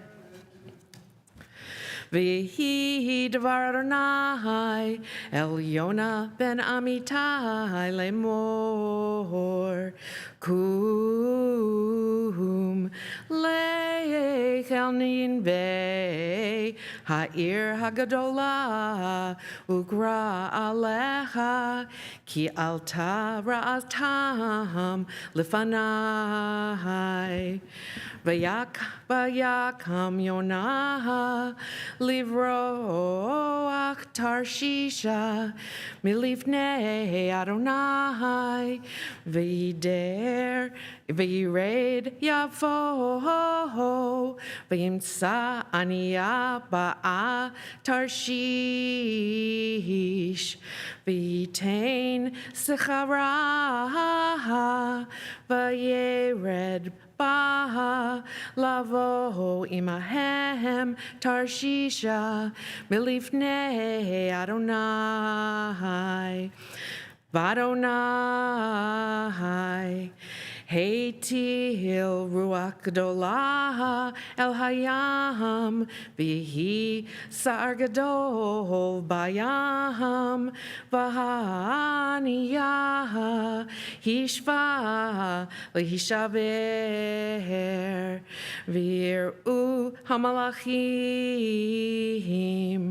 v'yizaku ish Elohav v'yati Hilu et hakelim asher baniah el hayam lehakel ma'alahem v'yonah yarad el yarkete hasfina v'yishkav v'yeradam v'yikrav elah Rav hachovel v'yomer lo malacha nishtaham kum kara Elohecha urlai itashet ha'Elohim lanu v'lo noved v'yomru Hu Ish el re'ehu lehu v'napi la giralot v'ned b'shalmi hara'ah hazod lanu v'yapilu giralot v'yipol hagol ral al Yonah v'yomru elav hagidana lanu basher l'min hara'ah hazod lanu ma malachtecha ume'ayin tavo ma artzecha ve'emizeh am ata V'yomer aleihem ivri anochi ve'et Adonai Elohei hashamayim ani arei asher asa et hayam ve'et hayabashar v'yir'u ha'anashim Yir'ah gedolah v'yomru elav mazod ashita ki yad'u ha'anashi ki milifnei Adonai hu voreach ki higid lahem v'yomru Elav manasalach vishtok hayam ma'aleinu ki hayam holech v'so'er v'yomer aleihem sha'uni v'hatiluni al hayam V'yishtok hayam aleichem ki yodea ani ki v'sheli hasar hagadol hazeh aleichem v'yachteru ha'anashim lahashiv El Yabasha velo yacholu ki hayam holech v'soer aleihem v'yikra'u el Adonai v'yomru ana Adonai el na novda b'nefesh ha'ish Ish hazeh v'al titein aleinu dam naki ki ata Adonai kasher hafatzta asita v'yis'u et v'yis'u et Yonah Vayitiluhu el hayam v'yamod hayam mizapo v'yir'u hanashim yir'ah gedolah et Adonai v'yizbechu zeva l'Adonai v'yidruhu nadarim. Page 369, chapter 2. Adonai provided a huge fish to swallow Jonah, and Jonah remained in the fish's belly 3 days and 3 nights. Jonah prayed to his God Adonai from the belly of the fish. He said, "In my trouble I called to Adonai, who answered me. From the belly of Sheol I cried out, and you heard my voice. You cast me into the depths, into the heart of the sea. The floods engulfed me. All your breakers and billows swept over me. I thought I was driven away out of your sight. Would I ever gaze again upon your holy temple? The waters closed in over me, the deep engulfed me, weeds twined around my head. I sank to the base of the mountains, the bars of the earth closed upon me forever. Yet you brought my life up from the pit, O my God, Adonai. When my life was ebbing away, I called Adonai to mind, and my prayer came before you into your holy temple. They who cling to empty folly forsake their own welfare. But I, with loud thanksgiving, will sacrifice to you. What I have vowed I will perform. Deliverance is Adonai's. Adonai commanded the fish, and it spewed Jonah out upon dry land. V'yehi devar Adonai el Yonah shenit lemor kum lech el ninveh ha'ir hagdola ugra eleha et hakirit asher anochi dever elecha. Vayakam Yonah v'yelech el Ninveh kidvar Adonai v'Ninveh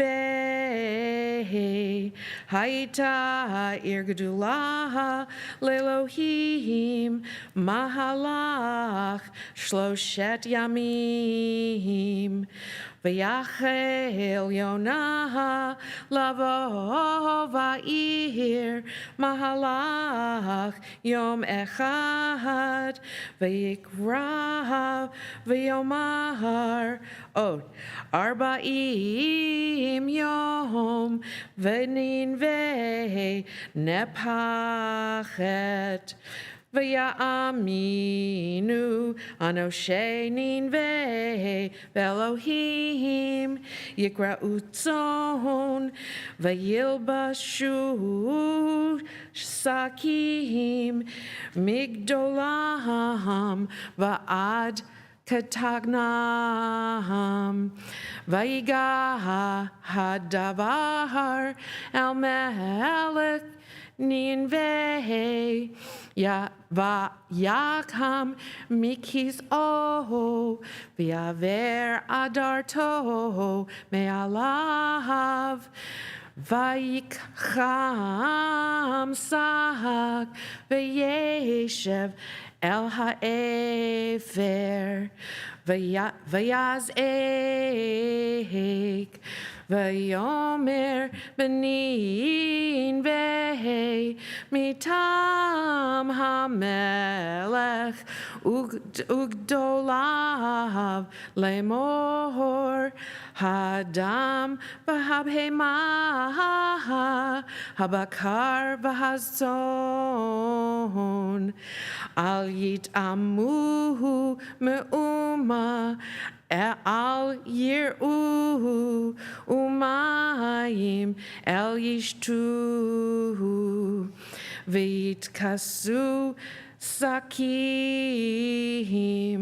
hadam v'habhema v'yikra'u el Elohim b'chatzak v'yashuvu ish midarko hara'ah umin hechamas asher b'chapehem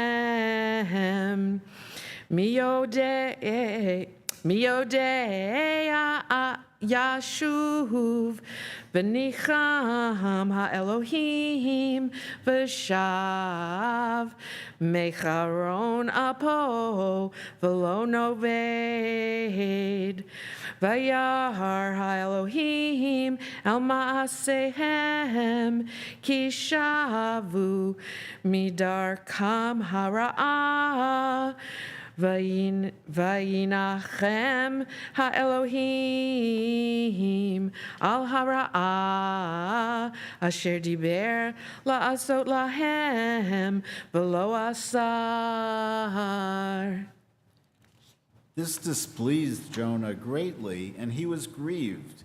He prayed to Adonai, saying, "Oh, Adonai, isn't this just what I said when I was still in my own country? That is why I fled beforehand to Tarshish.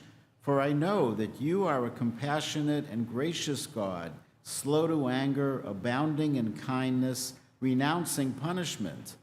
Please, Adonai, take my life, for I would rather die than live." Adonai replied, "Are you that deeply grieved?" Now Jonah had left the city and found a place east of the city. He made a booth there and sat under it in the shade until he should see what happened in the city. God Adonai provided a ricinus plant, which grew up over Jonah to provide shade for his head and save him from discomfort. Jonah was very happy about the plant. But the next day at dawn, God provided a worm which attacked the plant so that it withered. And when the sun rose, God provided a sultry east wind. The sun beat down on Jonah's head, and he became faint. He begged for death, saying, "I would rather die than live." Then God said to Jonah, "Are you so deeply grieved about the plant?" "Yes," he replied, "so deeply that I want to die." Then Adonai said, "You cared about the plant, which you did not work for and which you did not grow, which appeared overnight and perished overnight. And should not I care about Nineveh, that great city in which there are more than 120,000 persons who do not yet know their right hand from their left, and many beasts as well?" Mi el kamocha, no se avon, beover al pesha, lisherit nachalato, lo hechezik la'ad apo, ki hafetz chesed hu. Vayashuv Yerachamenu Yichbosh Avonotenu V'tashlich B'mizulot Yam Kol Hatotam Titein Emet LaYakov Chesed LaAvraham Asher Nishbata LaAvotenu Mimei Kedem. Baruch atah Adonai Eloheinu melech haolam, tzor kol olamim, tzadik b'kol hadorot, ha'el ha'ne'eman ha'omer va'oseh, ha'medaber mikayim, shekol devarav emet v'tzedek. Ne'eman atahu Adonai Eloheinu, v'ne'emanim devarecha, v'dvar echad midvarecha, Achor lo yashuv reikam, ki el melech ne'eman, v'rachaman ata, baruch ata Adonai, ha'el ne'eman b'chol devarav. Rachem al Tzion ki hivet hayenu, v'la lufat nefesh toshia, b'mheira b'yameinu, baruch ata Adonai, misameach Tzion b'vanecha. Samcheinu Adonai Eloheinu b'Eliyahu hanavi avdecha uv'malchut Beit David mishichecha b'mheira yavo v'yagel libenu al kisolo yeshev zar v'lo yinchalu od acharim et kavodo ki v'shem kadshecha nishbata lo shelo yichbei no ro le'olam va'ed. Baruch atah Adonai, Magen David. Amen. Thank you, Marcy. Thank you, Ralph. Page 372, the ark is opened. Let's stand for the return of the Sefer Torah. Yahalelu. Yehalelu et Shem Adonai, ki nizgav Shemo levado.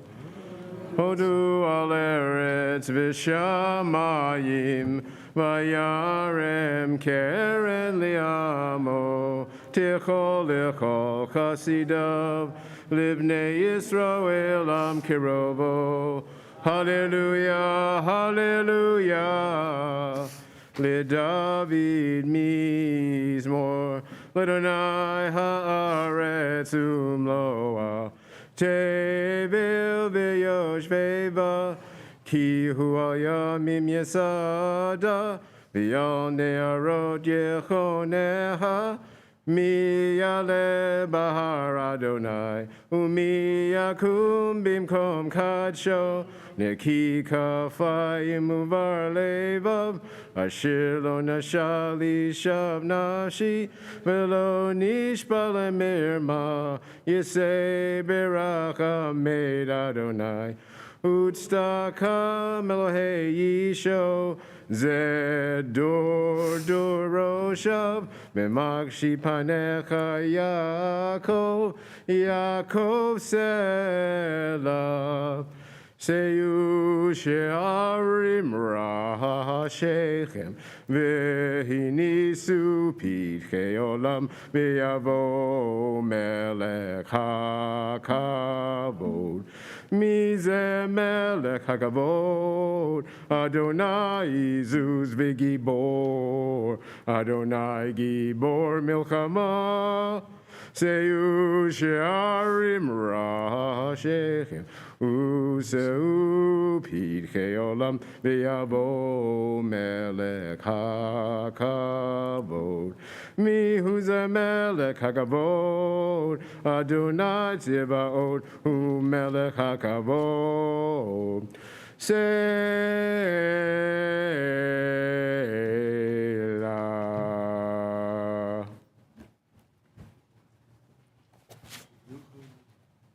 Ubenocha yomar,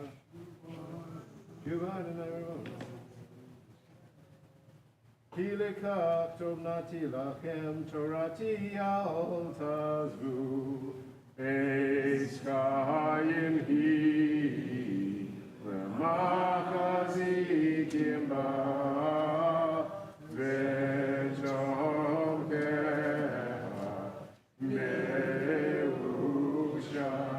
Dirachea, darkeno, v'kol mivotecha, shalom.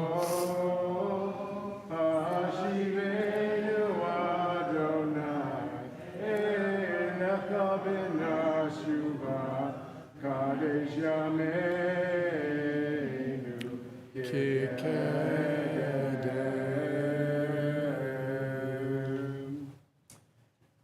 We close the ark, but remain standing, the Chatzi Kaddish on the bottom of 373. We are going to move to the repetition of the Amidah, but if you would like to recite the Amidah privately and quietly as well, it's found on page 213, is the private recitation of the Amidah. Middle of 373, and then we'll continue on the next page. Yitgadal v'yitkadash shemei rabo, mi'alma divra kirutei, v'yemlich malchutei, v'chayachonu v'yomechon, v'chayedach al Beit Yisrael, b'galus man kariv v'yimru amen. Yehi shmei rabbe vorach, li'olam omeil maya. Yitborach v'yishtabach, v'yitpoah v'yitroman v'yitnaseh, v'yitadar v'yitaleh, v'yitalal shemei dekudesha, b'rirchu le'ela le'ela. Mikol bechata v'shirata, tush bechata v'nechemata, damiran b'yalma v'yimru amen. Once again, we open the ark for the beginning of the Amidah, page 374.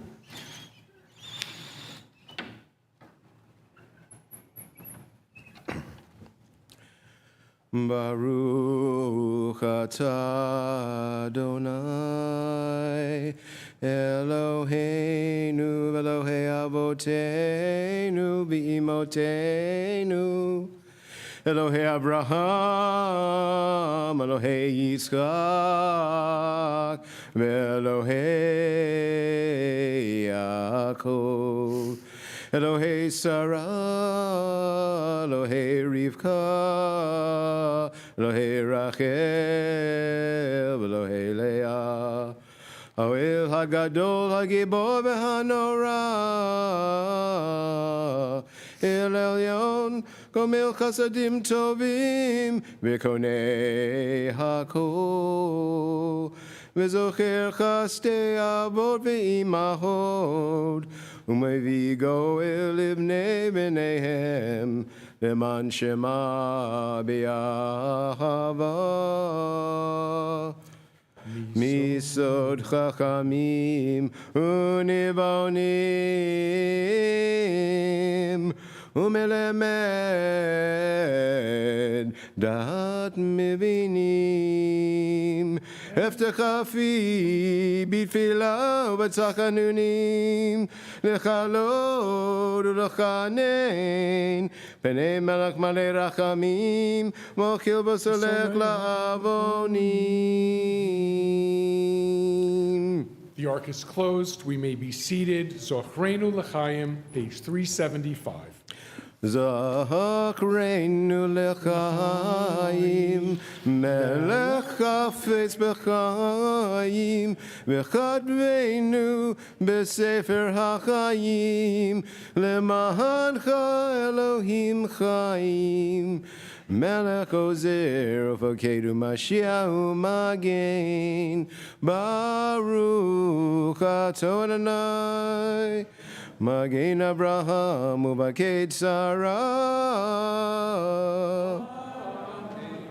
אתה גיבור לעולם אדוני, מחיי מתים אתה רב להושיע. מקלקל חיים בחסד, מחיי מתים ברחמים רבים. סומך נופלים ורופא קולים, ומתיר אסורים. ומקיים אמונתו לשני עפר. מי כמוך בועל גבורות ומי דומה לך. מלך ממית ומחיה ומצמיח ישועה. מי כמוך אב הרחמים, זוכר יצוריו לחיים ברחמים. ונאמן אתה לחיות מתים. ברוך אתה אדוני מחיי המתים.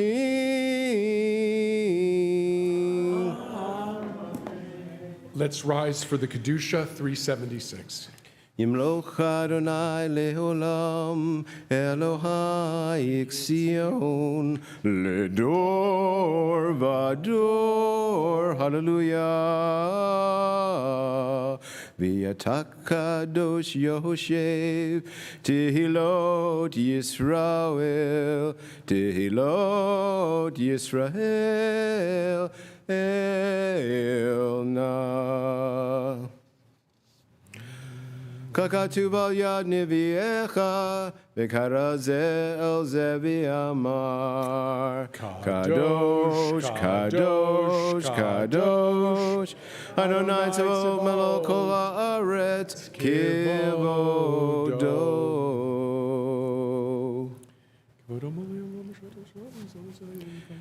כבודו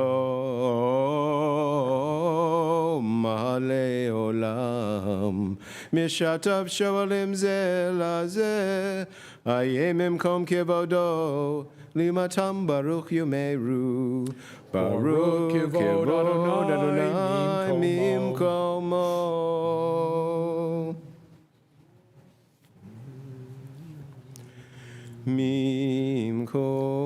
ממקומו הוא יפן ברחמים ויחונם עם יחד עם שמו ערב בבוקר בכל יום תמיד פעמיים באהבה Shema Omrim. Shema Yisrael Adonai Eloheinu Adonai Echad. Hu Eloheinu Hu Avinu Hu Malkeinu Hu Moshienu Vehu Yashmienu Berachamav Shenit Liene Kol Chai Vehu Yashmienu Berachamav Shenit Liene Kol Chai Liot Lachem Lelohim Ani Adonai Elohechem. Ani Adonai Elohechem.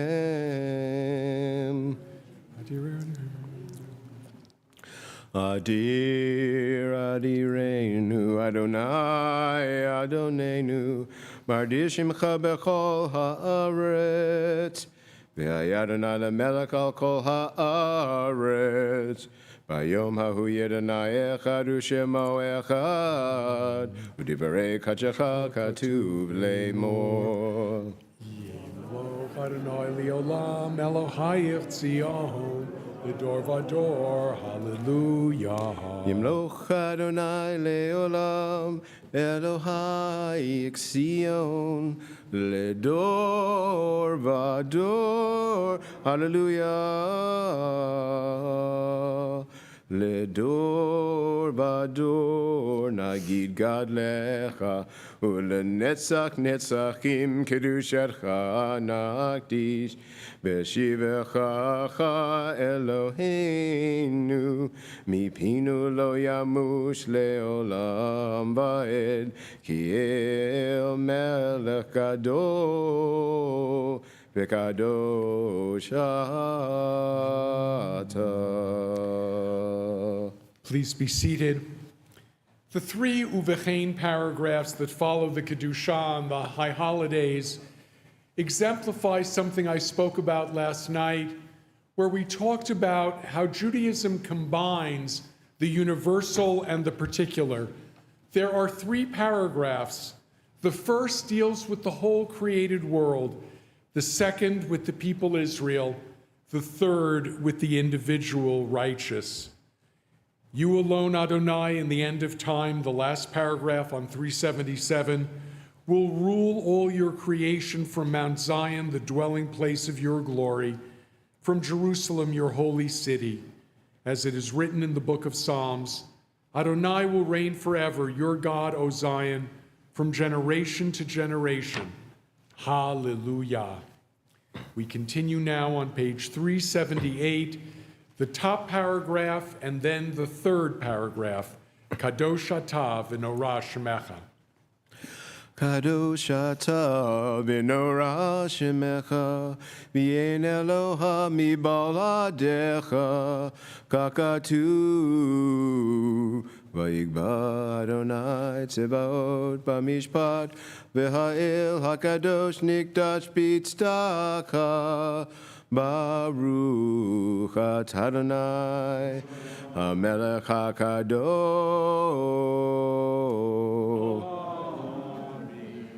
V'titan l'Adonai Eloheinu bet yom hayom ha'kippurim hazeh למחילה ולסלחה ולכפרה, ומכבו את כל עוונותינו מקרה קודש, זכר ליציאת מצרים.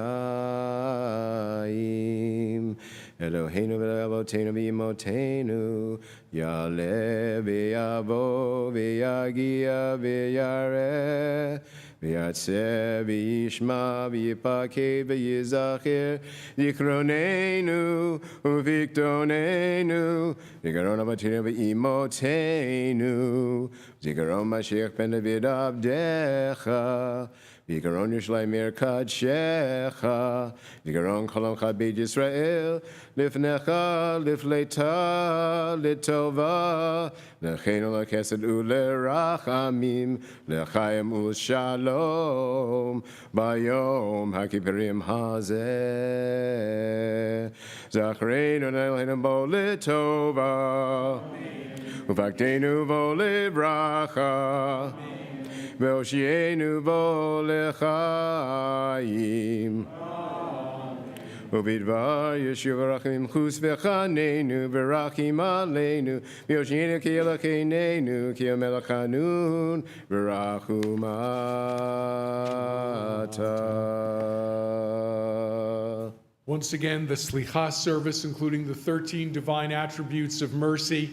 You might have noticed in the last part of what Marcy chanted from the book of Micah were other versions of the divine attributes of mercy. This really is the theme running through the day.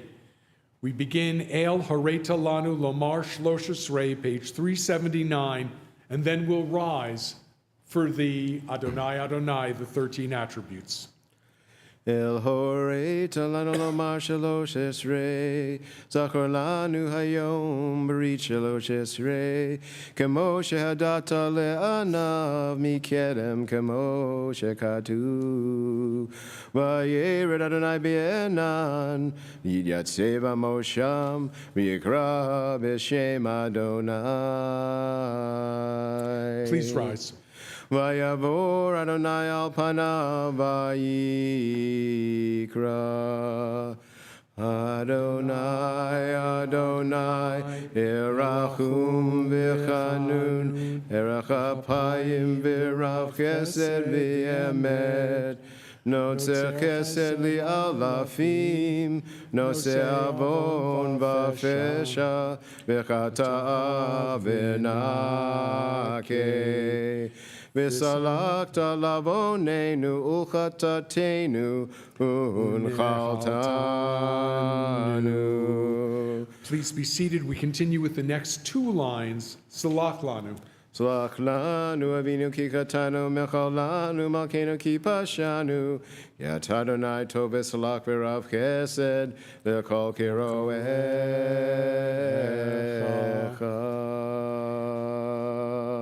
Page 380 at the top of the page, the top two English paragraphs introducing Shema Kolenu. Hold on a second. English reading?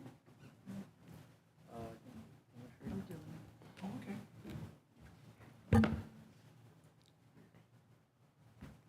Grant atonement and purify us this day, as it is written in the Torah.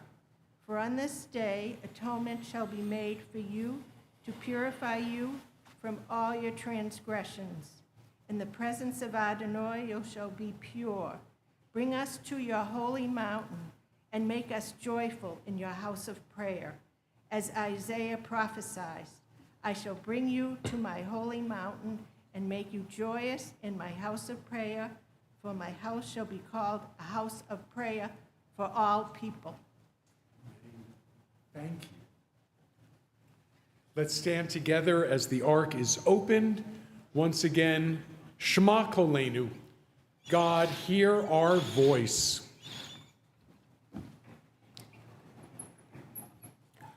Shema Koaleinu, Adonai Eloheinu, Hus v'rachem aleinu, v'rachem aleinu.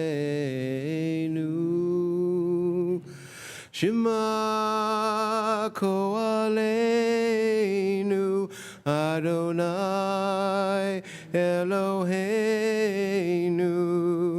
Shema Koaleinu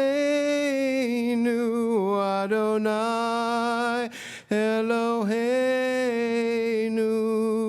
Husvarachem Aleinu V'kabel berachamim uvratzon et tefilateinu.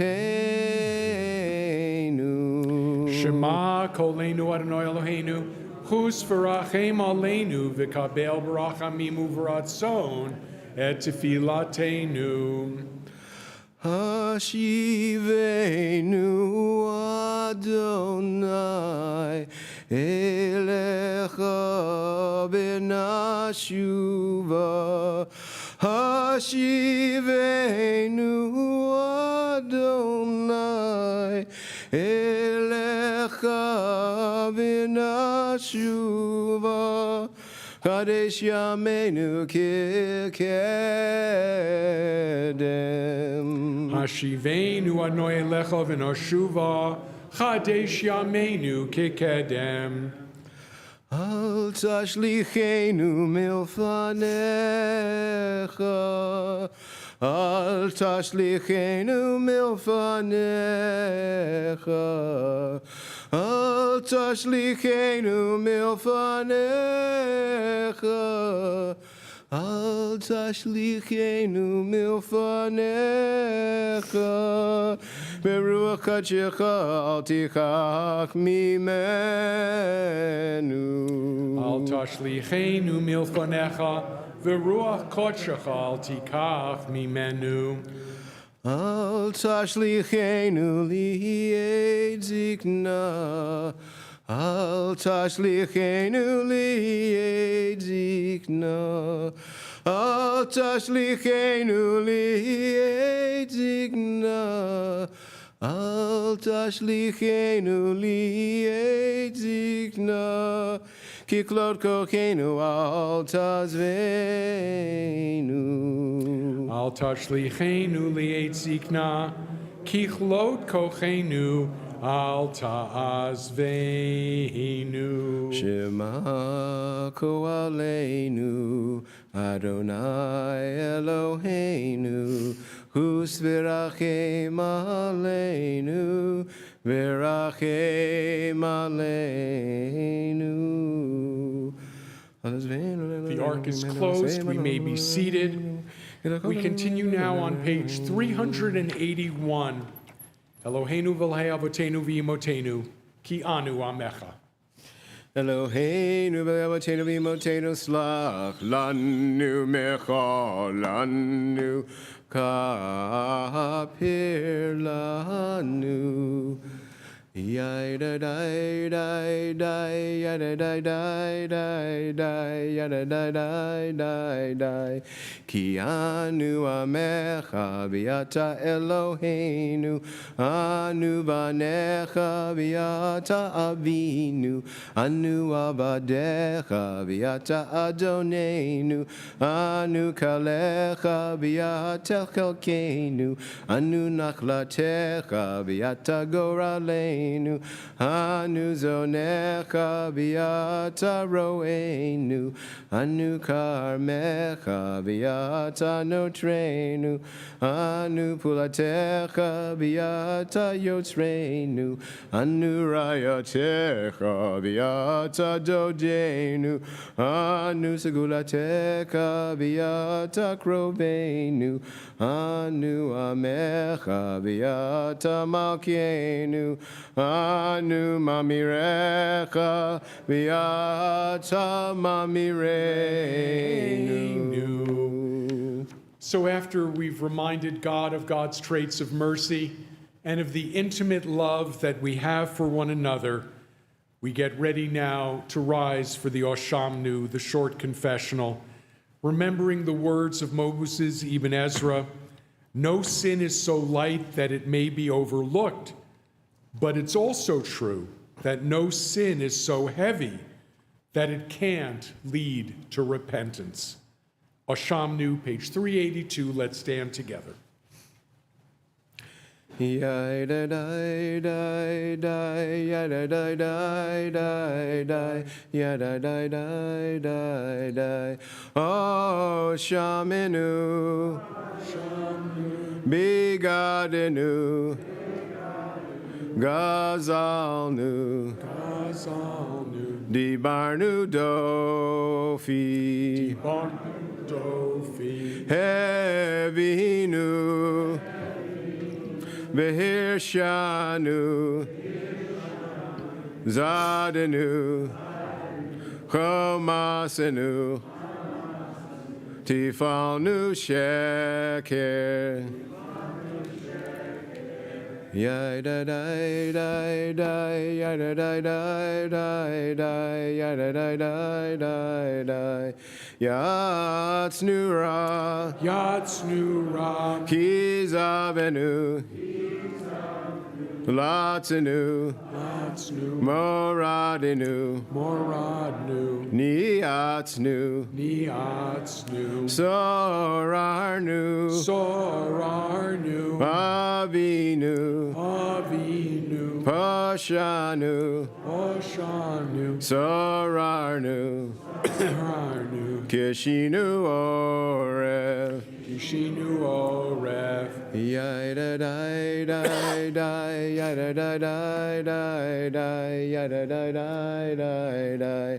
Roshanu, Shichatenu, Tiavenu, Tainu, Tiatanu,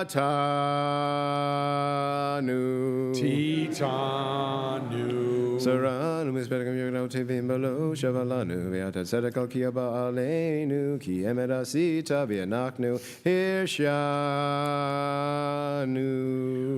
Please be seated. To introduce the long form of the confessional, let's read responsively on page 383. You recognize both our sins and our mistakes, acts of will and those committed under compulsion. Public acts and private ones are equally revealed and known to you. What are we? What is our life? Our goodness, our righteousness, our achievement, our power, our victories? What shall we say in your presence, Adonai, our God and God of our ancestors? Heroes count as nothing in your presence. Famous people are as if they've never existed. The wise seem ignorant, and clever ones as if they lack reason. The sum of their acts is chaos. In your presence, the days of their lives are futile. Human beings have no superiority over beasts. All life is vanity. What can we say before you who live in the transcendent? And what can we tell about ourselves to you who dwell on high? You surely know both the secret and the revealed. Let's stand together now. Al-Chet, page 384. Al-Chet,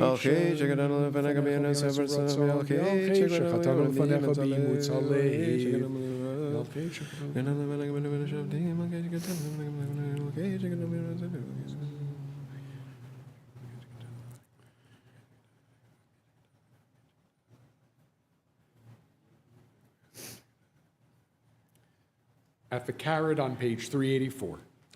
Al-Chet shekatanu lefanecha b'yeit Sahara. V'al-Chet shekatanu lefanecha b'yodim u'v'lo yodim. V'al kulam Elohai slichot. Slach lanu mechol lanu kapir lanu. Al-Chet shekatanu lefanecha b'chachash u'b'ksav. Al-Chet shekatanu lefanecha b'kavad shelcha. Al-Chet shekatanu lefanecha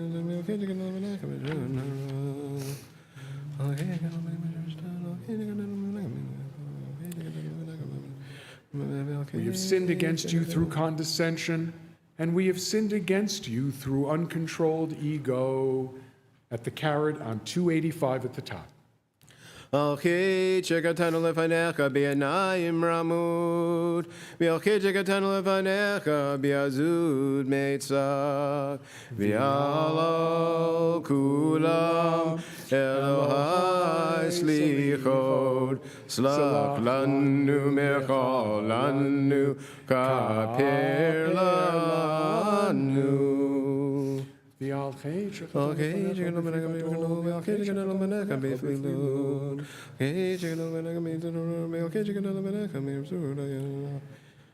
the sin we have sinned against you through gossip, and through the sin that we have sinned against you by making empty promises. Alchi chekatanu lefanecha b'tshum et yad. V'alchi chekatanu lefanecha b'mahon levav. V'al kulam Elohai slichot. Salach lanu mechol lanu kapir lanu.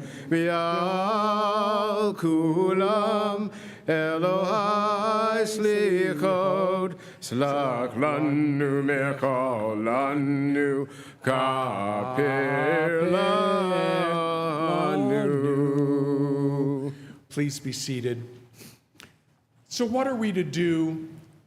We're reading the same al-Chaitz we've read in past years, and many of us, as we've thought about what we've wanted to change, have said, I don't know, I've said this year after year that this is something I'd like to change, and it seems now maybe it's impossible. So I want to just share a brief story. In the Louvre Museum in Paris, there's a painting that shows Faust and the devil playing chess. Faust is dejected, and the devil has a smile of triumph. And the caption of the painting is, "Checkmate." But the painting holds a secret that a chess master once discovered. If you analyze Faust's position, there actually is a move left. It's not hopeless. He has a path forward. We all have made mistakes, some of them year after year. It is not hopeless. There is a path forward. We continue now with the last paragraphs of the repetition of the Amidah, starting on page 386, the bottom paragraph, Eloheinu v'Elohei avotenu, kadshenu b'mitzvotecha. Eloheinu v'avotenu v'yimotenu, kadshenu b'mitzvotecha, v'tein chelkenu b'toratecha, sabenu mituvecha, v'samchenu b'yeshuatecha, v'tahir libenu li'avdecha b'emet, ki ata salchan le'Yisrael, Umakalan l'shivte Yeshurun bechal dor vador. Mivaldechen leno melech mochil v'selech Eloata Baruch atah Adonai. Melech mochil v'selech lavanotenu v'lavoned amo b'it Yisrael u'meverash motenu bechal shana v'shana. Melech al kol haaretz Mekadesh Yisrael, Melech al kol haaretz, Mekadesh Yisrael, Melech al kol haaretz, Mekadesh Yisrael, v'yom HaKippurim. Ritzei Adonai Eloheinu b'yamcha Yisrael v'filatam v'yeshed rover l'dbir beitecha v'filatam b'yahava tekabil b'ritzon v'hil ratzon tamid avadat Yisrael amecha v'gazenu anenu m'shuvcha l'tzion b'rachamim Baruch atah Adonai hamakazer shekinato l'tzion Modim anachnu la.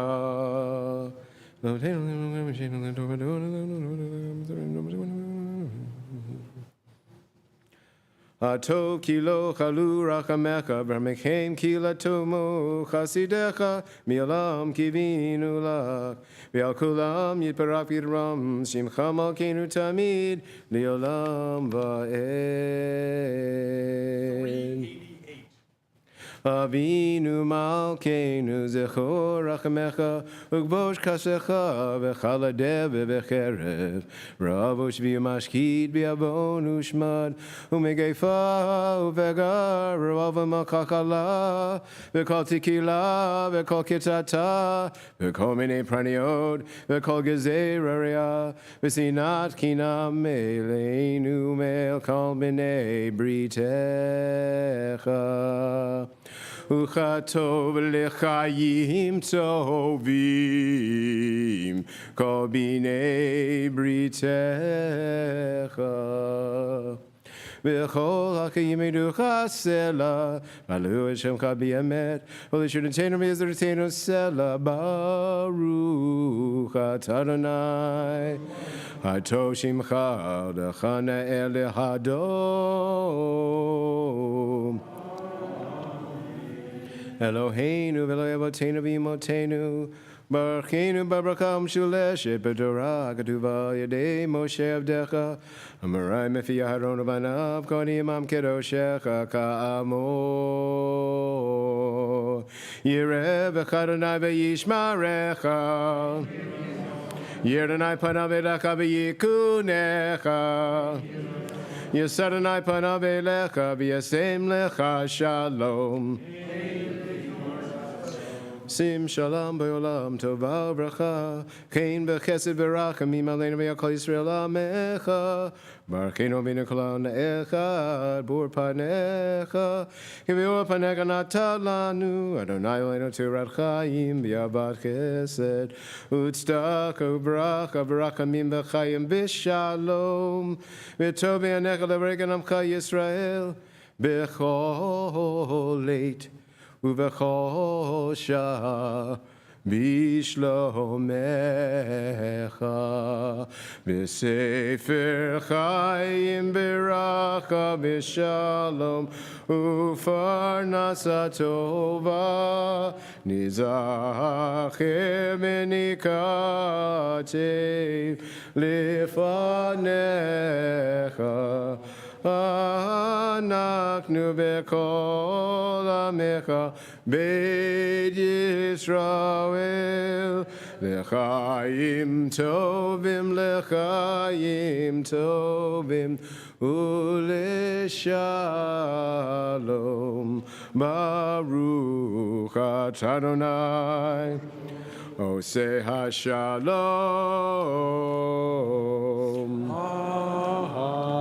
Amen.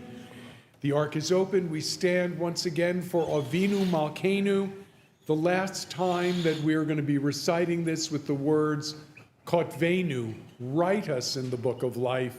In Ne'ilah, that will change to Chotmenu, seal us in the book of life. Avinu Malkeinu, 389. Avinu Malkeinu Chatanu Lefanecha Avinu Malkeinu Ein Lanu Melech Eleta Avinu Malkeinu Avinu Malkeinu Shemecha Avinu Malkeinu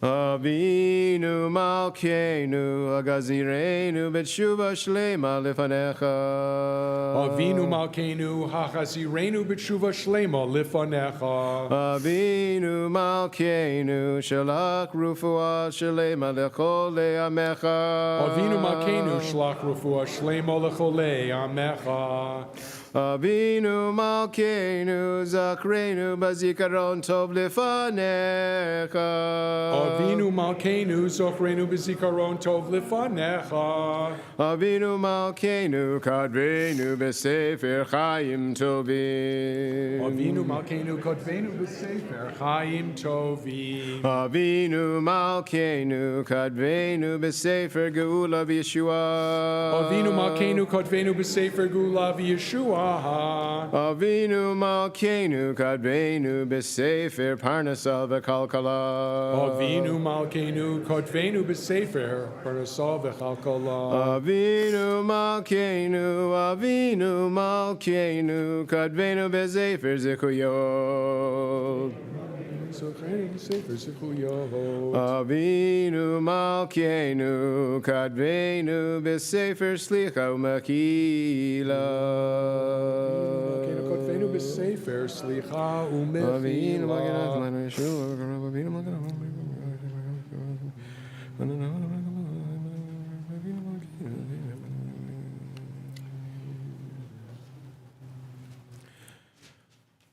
Page 390, the final lines of Avinu Malkeinu. Avinu Malkeinu Aseh Lemancha Imlo Lemanenu. Avinu Malkeinu Hanenu V'Yanenu. Avinu Malkeinu Hanenu V'Yanenu Ki Ein Banu Masim Aseh Manu Tzedakah V'Chesed Aseh Manu Tzedakah V'Chesed V'Hoshienu Avinu Malkeinu Hanenu V'Yanenu. Avinu Malkeinu Chanenu V'Yanenu Ki Ein Banu Masim.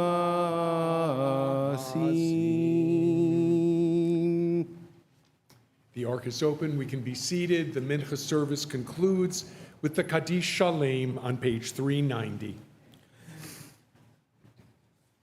Yikadav Yikadashimei Rabbah. Bioma Divra Kirte Biamlich Malchute Bechayechonu Vyomechonu Bechaye Dechol B'Jiril Bagalav Izman Kariba Yimaru.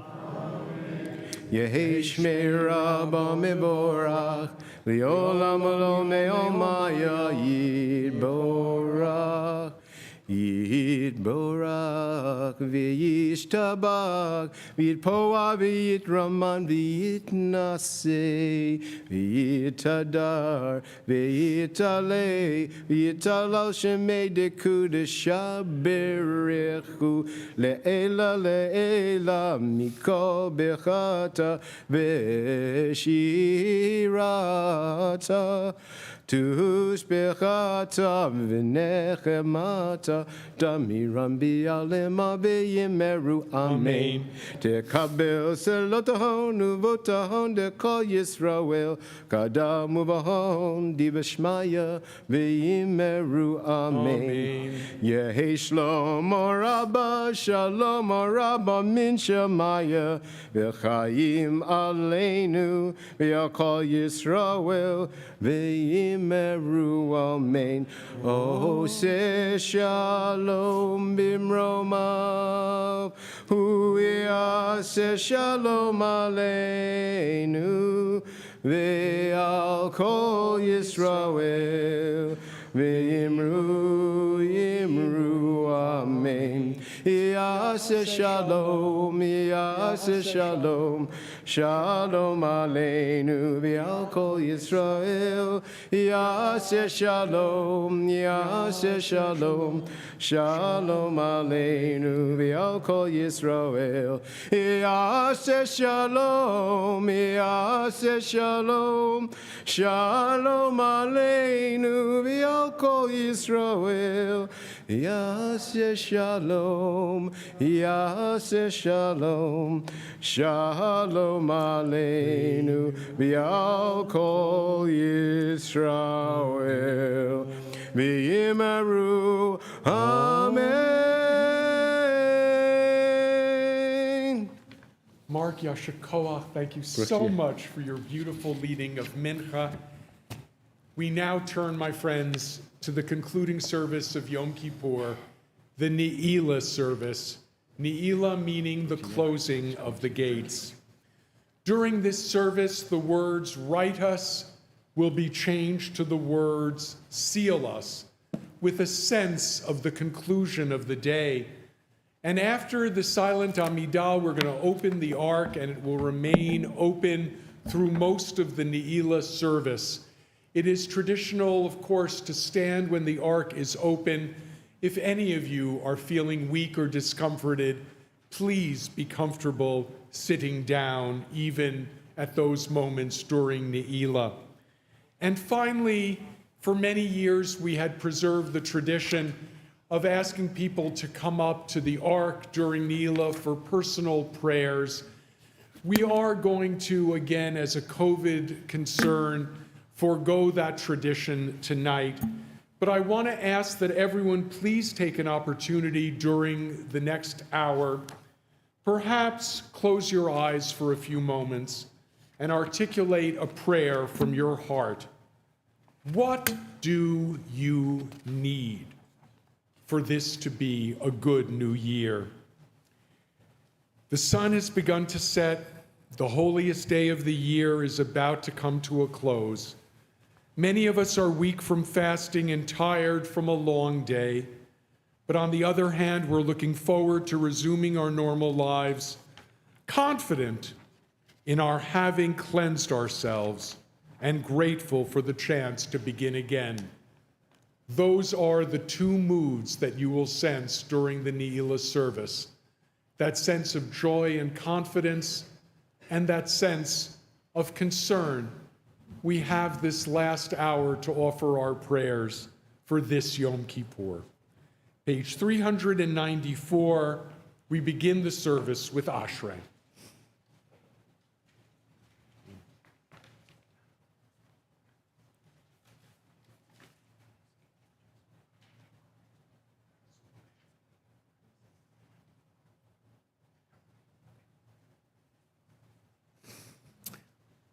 Again, page 394 at the top, Ashrei. Ashrei shevetecha jehalalu chasela.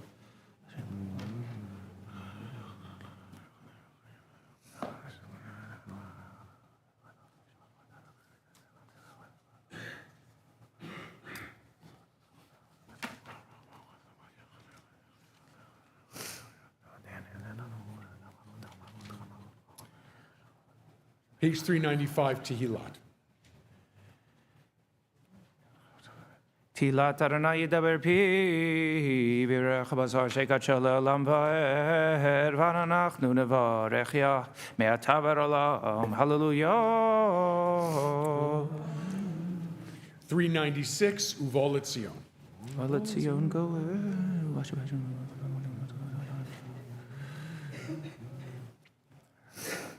Ata kadosh yishev tilot Yisrael v'karaz el zev amar. Kadosh, Kadosh, Kadosh, Adonai Tzvot Mechalal Haaretz Kodo.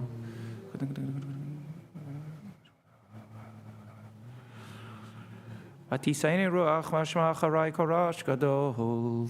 Baruch Adonai mimkamo. Adonai yimloch leolam v'en.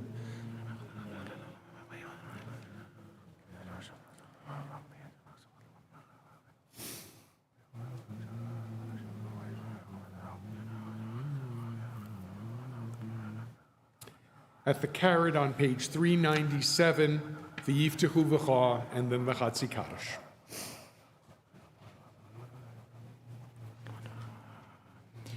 Yiftechu b'cha yedei shemecha k'lo zat adoshecha Adonai. Adonai chafetz imanti ko yadil Torah v'yadir. Yitgadal. Yitgadal v'yitkadosh Shmei Rabbo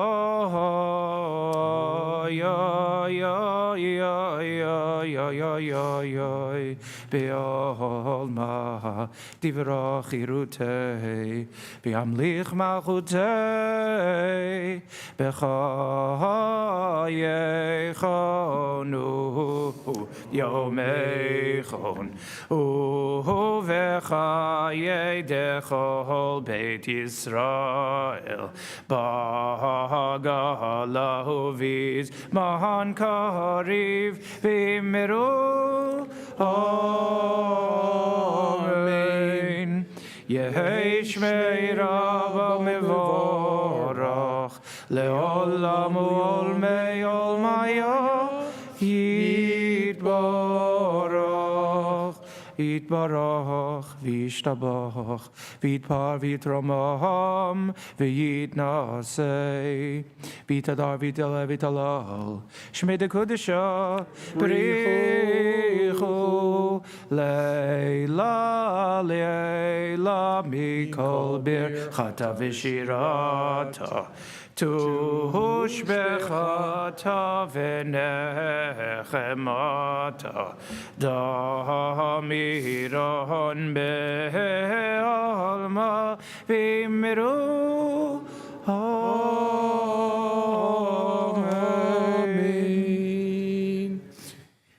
We stand now for the quiet Amidah, page 398, concluding with prayers for peace on page 406.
please do take the time you need to finish your personal Amidah.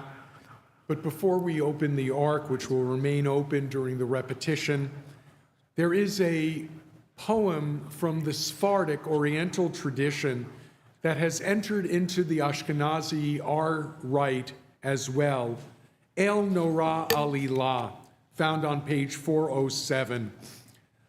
Awe-inspiring God, we who are called few in number raise our eyes towards you and tremblingly beseech you at this closing hour. We pour out our souls, craft forgiveness for us. On page 407, El Norah Alilah. El Norah Halila, El Norah Halila, Hamse lanu mechila, Bisha'ata ne'ila, Mete mispar kiruim, L'cha nosim, Umisaldim bechila, Bisha'ata ne'ira, Shochvim l'cha nafshan, Mechevisham v'chachasham, Hamtzieh mechila, Bisha'ata ne'ila, Hey lahem lesitra, v'chahatze mimera, v'chahat mem lehodalila, b'sha'ata ne'ila, chonotam v'rachem, v'cholochetz v'lochem, aseh bahem pilila, b'sha'ata ne'ila, zchot kat avihem, v'chadesh et yemehem, kekedemu techila, b'sha'ata ne'ila, krahana shnat ratzon, Shev Sheritatzon, Lahaliva, Baha'ala, Bisha'ata Ne'ila, Tisku Lishanim Rabot, Habanim Vehabanot, Biditza Vitzahala, Bisha'ata Ne'ila, Michael, Israel, Eliyahu Vegavriel, Basruna Hageula, Bisha'ata Ne'ila. May we speedily hear tidings of redemption. Page 408, the Ark is now opened. We stand the repetition of the Ne'ilah Amidah. Baruch atah Adonai Eloheinu v'Elohei Avotenu v'Imotenu Elohei Avraham, Elohei Yitzchak, Elohei Yaakov, Elohei Sarah, Elohei Rivka, Elohei Rachel, Elohei Leah, Ha'el, Hagadol, Hagibor, Ve'hanora, El Elyon, Gomel, Chasadim Tovim, Ve'konei HaKol, Ve'zocher Chasdei Avod, U'mivigoel Livnei V'neihem, L'man Shemo B'Yahava, Misod Chachamim U'Nevonim, U'milemed, Dad mevinim, Eftecha pi, B'tfila u'v'tachanunim, Lechalot u'lechanein, Pnei melech malei rachamim, Mochev u'soleach lavonim. Zochreinu lechaim, Melech hafetz b'chaim, V'chotmeinu b'sefer hachayim, Lemancha Elohim chayim, Melech Ozer u'mfaged u'moshiach u'magen, Baruch Ata Adonai, Magen Avraham u'foked Sarah. Amen. Ata gibor la'olam Adonai, mechayim eitim ata Rav LaHoshia, mechakel chayim bechesed, mechayim eitim berachamim rabim, somech noflim berofei cholim, u'matir asurim. Umekayim emunato lisheinei afar, michamocha ba'al gevurot u'mid Ido Melech. Melech mehemitu mechaye umatzmiach Yeshua. Micha mochav harachamim zocher yitzurav lechayim berachamim v'neman ata lahachayod mehetim baruch ata Adonai Baruch Shemo. mechaye hametim. Amen. Yimloch Adonai le'olam, Elohai Tzion, ledor vador, Hallelujah. Ve'ata kadosh Yoshe, Tehilot Yisrael,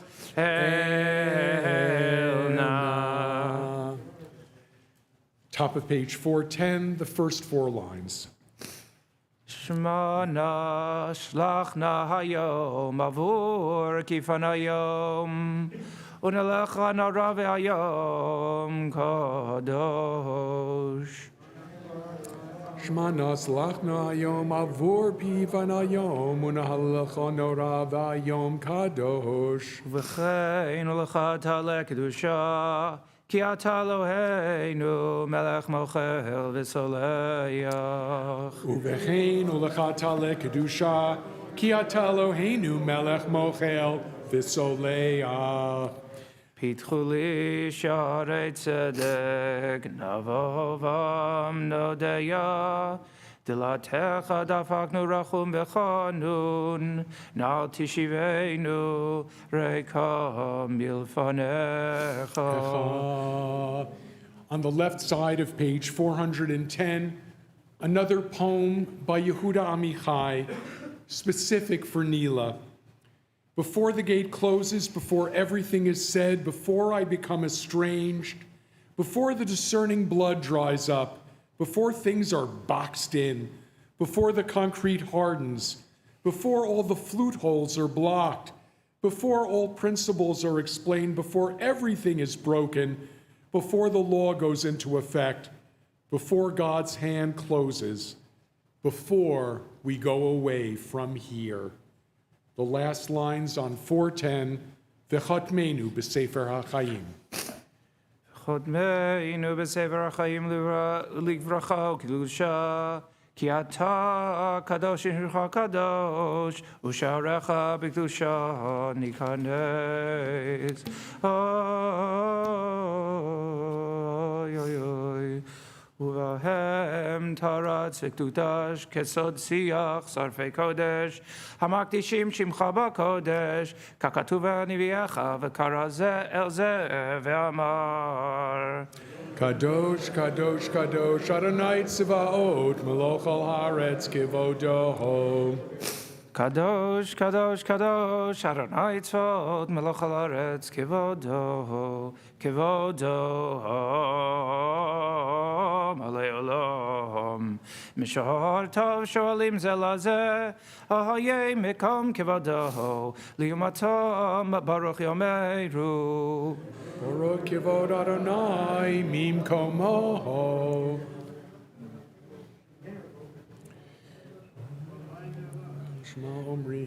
ברוך כבוד אדוני ממקומו, ממקומו, יפן ברחמים, ויחונם המייחדים שמו, ערב ובוקר בכל יום תמיד, פעמיים בעבר שמע אומרים, Shema Yisrael, Adonai Eloheinu, Adonai Echad.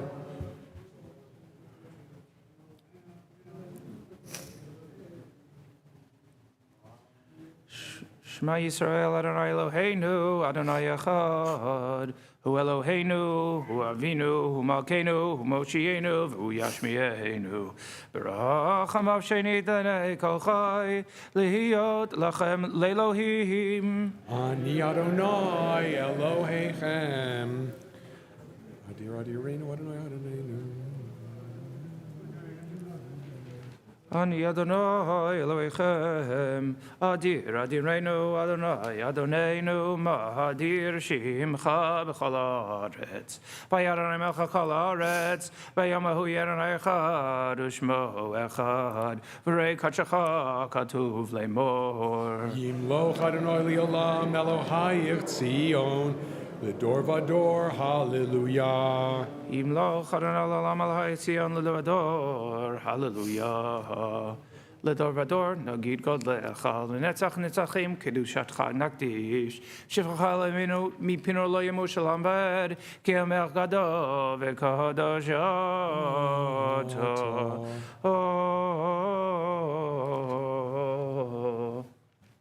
Page 413, the last paragraph, Eloheinu v'Elohei Avotenu v'Imotenu, Ya'aleh v'Yavo. Eloheinu, Elohei Avotenu, V'imotenu, Ya'aleh, V'yavo, V'yagira, V'yireh, V'yiretzeh, V'yishama, V'yivachei, V'yizecher, Zichronenu, V'yiktonenu, Zichron Avotenu, V'imotenu, V'zichron Mashiach ben David Avdecha, V'zichron Yerushalayim Yirkachecha, V'zichron Kol Amcha Beit Yisrael Lefanecha Lifleita L'tova L'cheinech Chesed Rachamim L'chaim L'shalom B'yom HaKippurim Hazeh Zachrenu Aleinu Bo L'tova Amen. Uvagdenu Bo Livracha Amen. V'hoshienu Bo L'chayim Amen. Udvar Yeshua Brachamim Chus V'chanenu Brachem Aleinu V'hoshienu Ki Elecha Eineinu Ki HaMelech Hanun V'rachum Ato.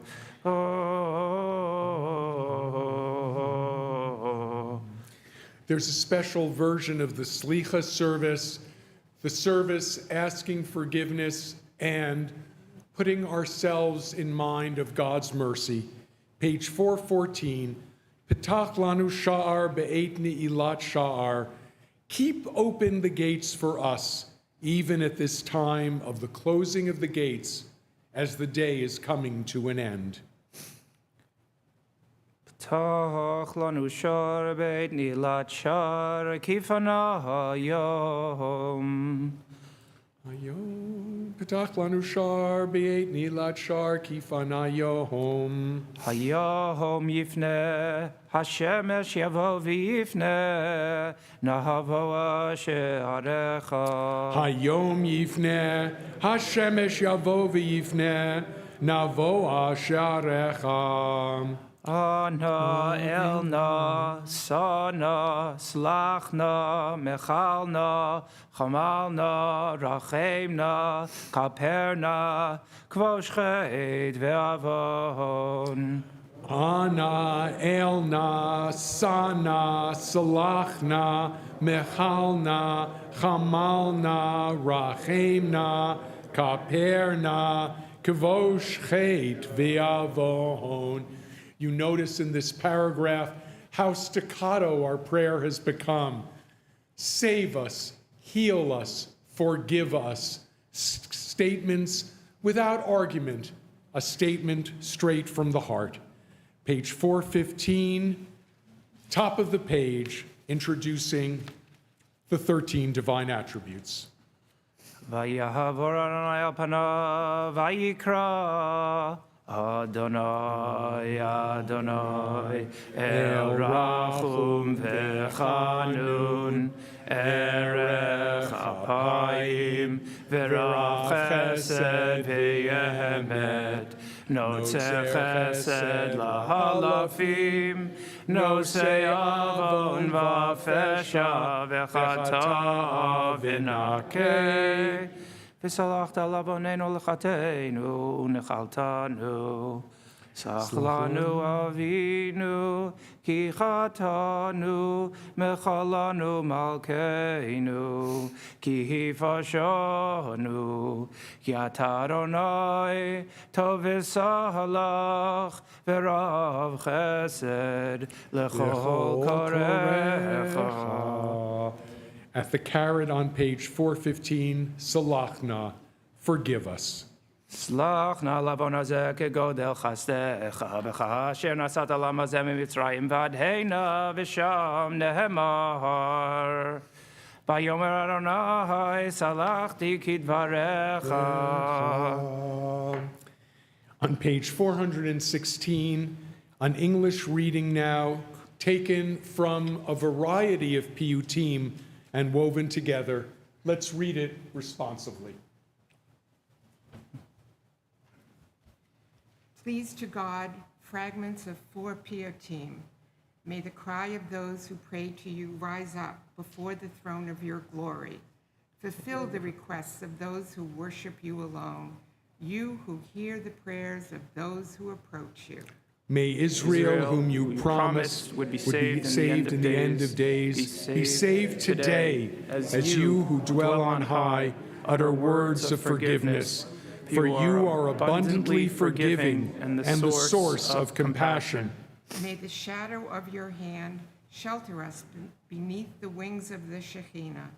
Have compassion on us as you probe and set straight our deceitful hearts. Our God, rise up and give us strength, and hear our plea. Unfathomable God, let us hear the words, I forgive.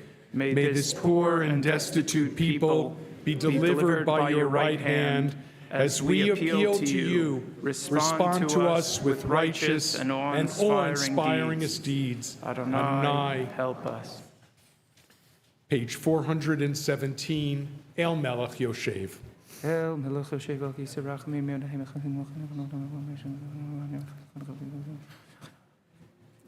El Hareta Lanu. El Hareto Lanu Lomar Shlosh Esrei Zachor Lanu Hayom Berich Shlosh Esrei Kemo Shodat Elena Mikedem Kemo Shekatuv Vayered Adonai Be'anan Vayatzevi Mosham Vayikra B'Shem Adonai Vayavor Adonai Panav Vayikra Adonai, Adonai, El Rachum V'Chanun, Erech Apayim, V'Rav Chesed V'Yemet, Notze Chesed La'alafim, Nosei Avon V'Fesha, V'Chata V'Nakeh, ושלחת לעווננו לחטאתנו ונחלתנו. סלח לנו אבינו, כי חטאנו, מחל לנו מלכנו, כי הפשענו. כי אתה אדוני, טוב וסלח, ורב חסד לכל קוראיך. The poem on page 418 anticipates joy at the end of the day. At this hour of the closing of the gates and the setting of the sun, may the stronghold of Israel with kindness announce to the chosen people, raise up high, O you gates, so that my people may enter. Pour the waters of atonement on the people whom you have chosen to adore you. Redeem the children of the upright, and respond to the people who love you. This is the path on which we shall walk. See, I stand before you. So go joyfully forth with a full heart and partake of your meal and drink your wine. Lecha b'simcha echol lachmecha v'ushtei b'lev tov yenecha. Page 419 at the top of the page. Rachemna Gehaladad Yeshurun Slach Mochal Avonam Boshienu Elohei Yishenu Rachem na kahaladat Yeshurun Salach u'mechal avonam Voshienu Elohei Yishenu Sharei Shamayim Petach Votzacha Tov Lanu Tiftach Toshia V'riv Al Timtach Voshienu Elohei Yishenu V'yotzrecha hatov lanu tiftach Toshia v'riv el timchtach V'hoshienu Elohei Yishenu.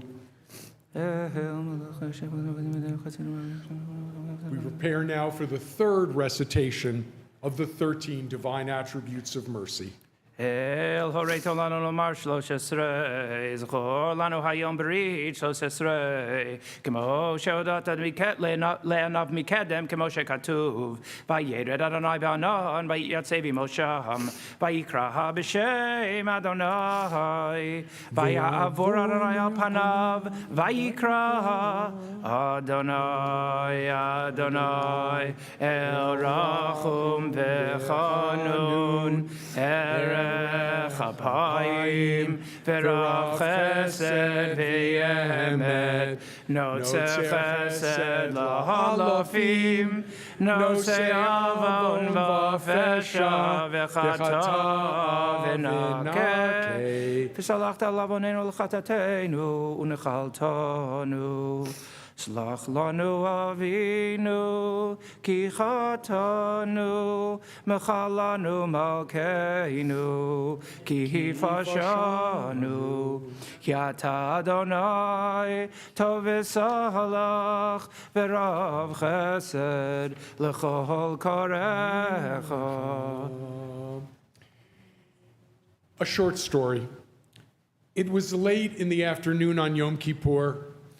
Rabbi Levi Yitzchak of Berdichev had been praying in the synagogue that entire day. For a moment, he closed his tired eyes, and suddenly he found himself before the judgment seat of God. The fate of humanity was being weighed in giant scales. The sins were heavy, the prospects for humanity bleak. Rabbi Yitzchak pleaded with God, "If you wanted us to be angels, you should have let us remain in the Garden of Eden. But you sent us into the real world, and the daily struggle often puts us into the hands of sin." God was moved and motioned the rabbi to a chair at God's side. The rabbi continued his appeal, sincere and convincing. The scale slowly began to tilt in humanity's favor, and suddenly the rabbi heard a piteous cry. He looked down to earth into the tiny synagogue of Berdichev. Chaim, the washerman, the janitor, fasting on this holiest day, had fainted from hunger. Levi Yitzchak rose to leave the divine presence, to hurry back to earth so he could conclude the Ne'ilah service so that Chaim could break his fast. A voice called after him, "Levi Yitzchak, where are you going? You were on the verge of saving the world." Replied Levi Yitzchak, "Where is it written that the price of salvation must be Chaim's life?" And he left. As he hurried on his way, the angels began singing, "Levi Yitzchak, you are saving the world." Sometimes we don't know the impact of our actions, but the kindness we extend to one single individual has the potential to change our world. Page 420 at the top, Eloheinu v'Elahei avotenu v'imotenu, ki anu amecha. Eloheinu v'Elahei avotenu v'imotenu, salach lanu mecha lanu, kaper lanu. Ki anu amecha v'ata Eloheinu, anu v'anecha v'ata avinu, anu avadecha v'ata adonenu, anu kehalecha v'ata chelkeinu, anu nachatecha v'ata goraleinu, anu tzonecha v'ata roeinu, anu charmecha v'ata notreinu, anu ve'ulatecha v'ata yotzreinu, anu rayatecha v'ata dodeinu, anu segulatecha v'ata keroveinu, anu amecha v'ata malkeinu, Anu mamirecha, v'ata mamireinu. At Ne'ilah, we only recite the short form of the confessional. The day is late, and we don't want to remind God of the whole list. Page 421 at the top of the page, the alphabetical acrostic, Oshamnu.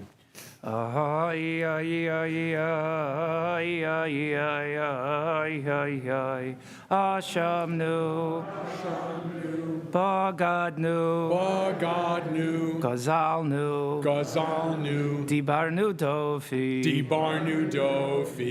Hevinu, Behir Shanu, Zadnu, Chamasnu, Tafalnu Sheker, Yatsnu Ra, Kizavnu, Latsnu, Moradnu, Niatsnu, Sorarnu, Avinu, Pashanu,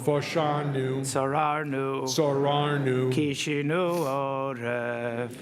Oref, Rashanu, Shichatnu, Tiavnu, Ta'inu, Titahanu, Sarnu, Mimisvatechu, Mishvatechu, Mitzvatecha, Mitzvatecha, Tovim, V'lo Shavalanu, V'atatzadiku Kol Aleinu, Kiemet Desita V'anachnu Hirshanu, Malo Fanecha, Yoshev Maro, Mumanis Aper Lefanecha, Shechakim, Halo Kol Anisarot, V'aniglot Ata Yodeya. Page 422. May you, with your abundant mercy, have compassion on us. For you don't desire the destruction of the world. Seek Adonai, who can be found everywhere. Call to God, who is close. Let evildoers abandon their path and the wicked their schemes, and return to Adonai. May you, with your abundant mercy, have compassion for us, for you do not desire the destruction of the world, as your prophet declares. Seek Adonai, who can be found everywhere. Call to God, who is close. Let evildoers abandon their path and the wicked their schemes, and return to Adonai, who will have mercy on them, for our God will forgive them. Again and again, you forgive God. You, forgiving God, are compassionate and merciful, patient, abounding in love and goodness, and desire to return of the evildoers, not their death. We continue now with the closing paragraphs of the Ne'ilah Amidah, starting at the bottom, the last three lines on page 422. Eloheinu v'Elohei Avoteinu, kachenu mitzvotav v'tenchakenu b'toratecha, sabenu mituvecha, v'samschenu b'shuatecha. V'tar lebeinu lavdacha b'hemet, ki ata salchan l'Yisrael mechalan l'shivtei Yisharu mechol dor v'ador, u'mibaladecha ein lanu melech mocha evoselecha ela ata, baruch ata Adonai. Melech mocha evoseleach labanotenu v'labanot amo beit Yisrael, ma'avir ashmotenu b'chol shana v'shana. Melech kol haaretz, mekadesh Yisrael. Melech kol haaretz, mekadesh Yisrael. Melech kol haaretz, mekadesh Yisrael. V'yom HaKippurim. Ritzei Adonai Eloheinu ba'amcha Yisrael uvi tfilatam ba'sheva et avodat livrei beitecha b'yisei Yisrael tfilatam ba'vatek b'baratzon u'tiratzon tamid avodat Yisrael amecha b'techazen enenu shchal tzion b'rachamim baruch ata Adonai hamachazir shechinato l'tzion. Amen. Modi manachnu lach.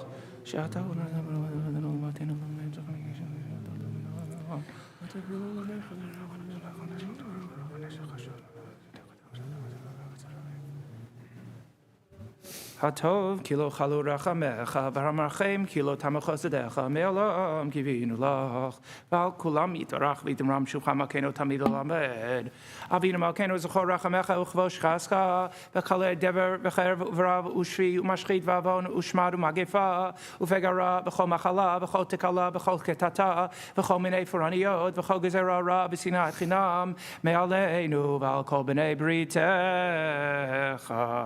וחתום לחיים טובים, כל בני בריתך.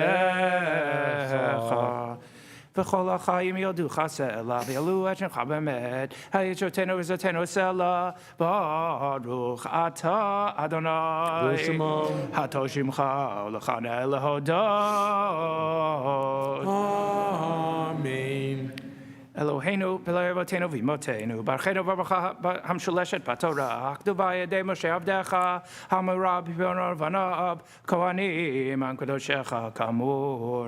יברך אדוני וישמרך. כן יהי רצון. יאר אדוני פניו אליך ויחונקה. כן יהי רצון. יישא אדוני פניו אליך וישם לך השלום.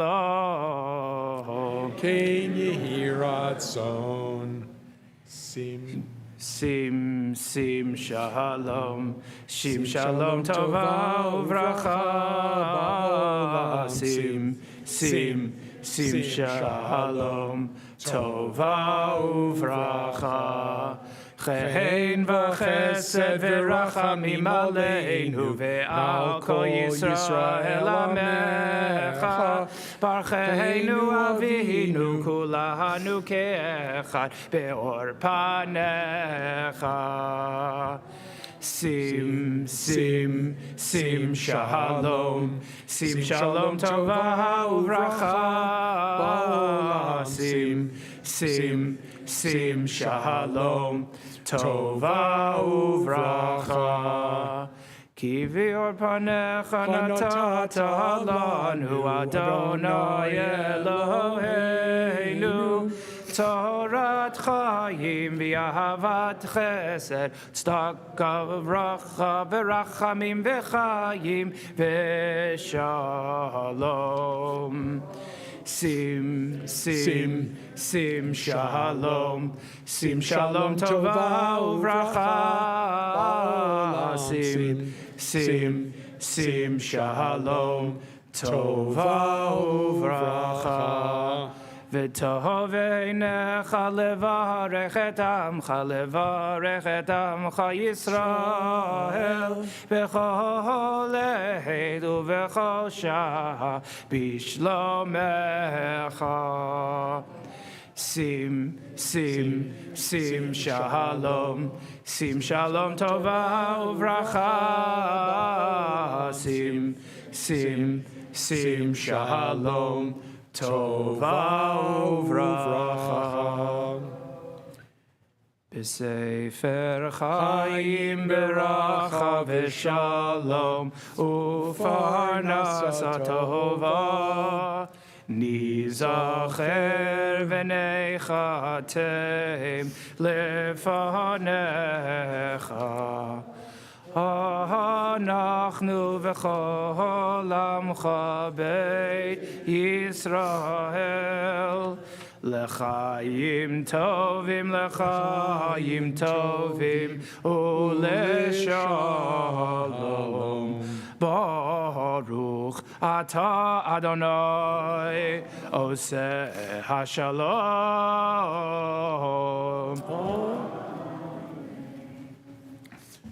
Our final repetition of Avinu Malkeinu, our loving parent, our king. And again, in the central passages, we change one word, Chotmenu. May we be sealed in the book of life. I want to remind everyone, there is still time. On Hoshana Rabbah, in about 2 weeks, there is a ritual that says, Pitcha Tava, God, there has been a sealing of our fate, but you can add a Post-it note at the bottom because we've done so many good things during Sukkot. Page 425, Avinu Malkeinu. Avinu Malkeinu, Chatanu Lefanecha. Avinu Malkeinu, Elanu Melech Elata.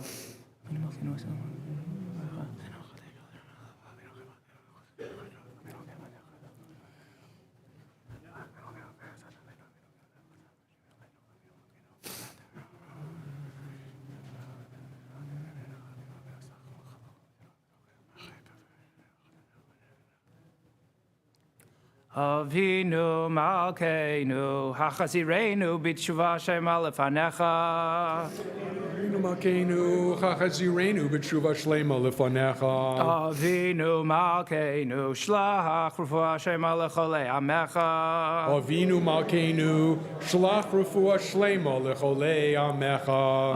Avinu Malkeinu, Zochreinu B'zichron Tov Lefanecha. Avinu Malkeinu, Zochreinu B'zichron Tov Lefanecha. Avinu Malkeinu, Chodmeinu B'Sefer Chaim Tovim. Avinu Malkeinu, Chotmeinu B'Sefer Chaim Tovim. Avinu Malkeinu, Chodmeinu B'Sefer Geula V'Yeshua. Avinu Malkeinu, Chotmeinu B'Sefer Geula V'Yeshua. Avinu Malkeinu, Chodmeinu B'Sefer Parnasa V'Chalkala. Avinu Malkeinu, Chotmeinu B'Sefer Parnasa V'Chalkala. Avinu Malkeinu, Chodmeinu B'Sefer Zechuyot. Avinu Malkeinu, Chotmeinu B'Sefer Zechuyot. Avinu Malkeinu, Chodmeinu B'Sefer Slicha U'Mechila. Avinu Malkeinu, Chotmeinu B'Sefer Slicha U'Mechila.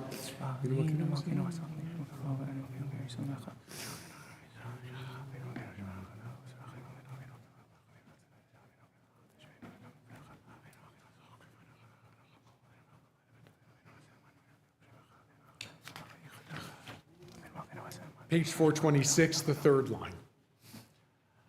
Avinu Malkeinu, Aseh Leman Chaim Lo Lemanenu. Avinu Malkeinu, Chaneinu V'Haneinu. Avinu Malkeinu, Chaneinu V'Haneinu, Ki Ein Banu Masim.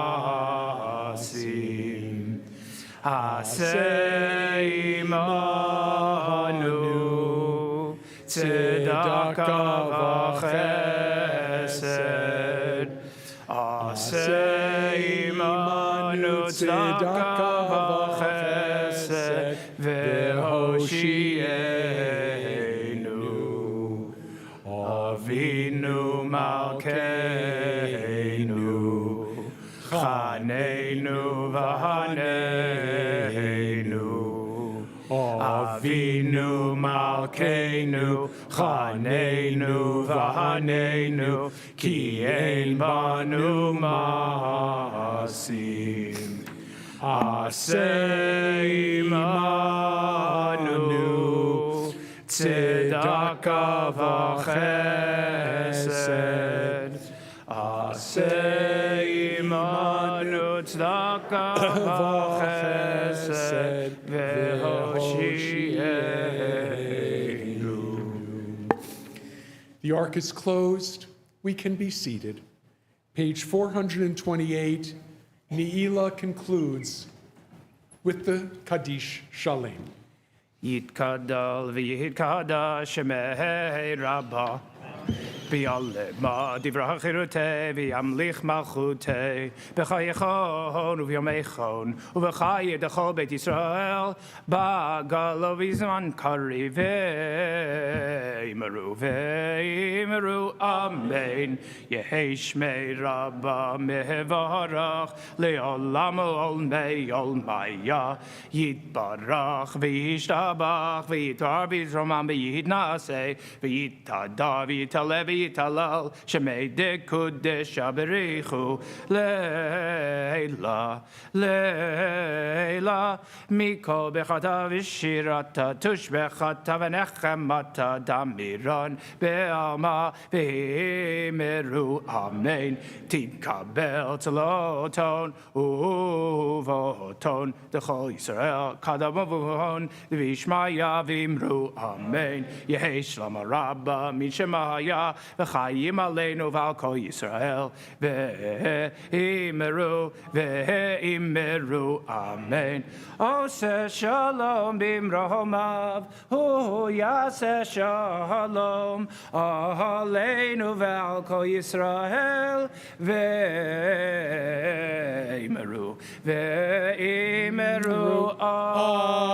amen.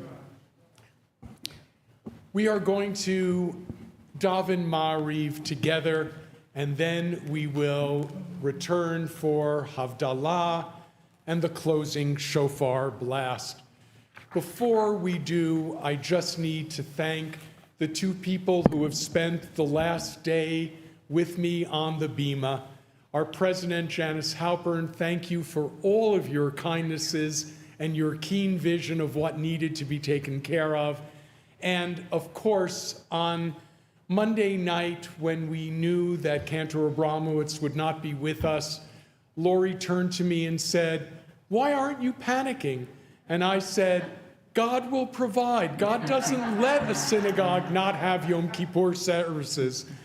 Yair, thank you for doing God's work and joining us and leading us in really a wonderfully spiritual davening throughout Yom Kippur. Toda Rabbah. Thank you so much. Thank you for welcoming me into your community. It's been wonderful. Thank you. Page 455.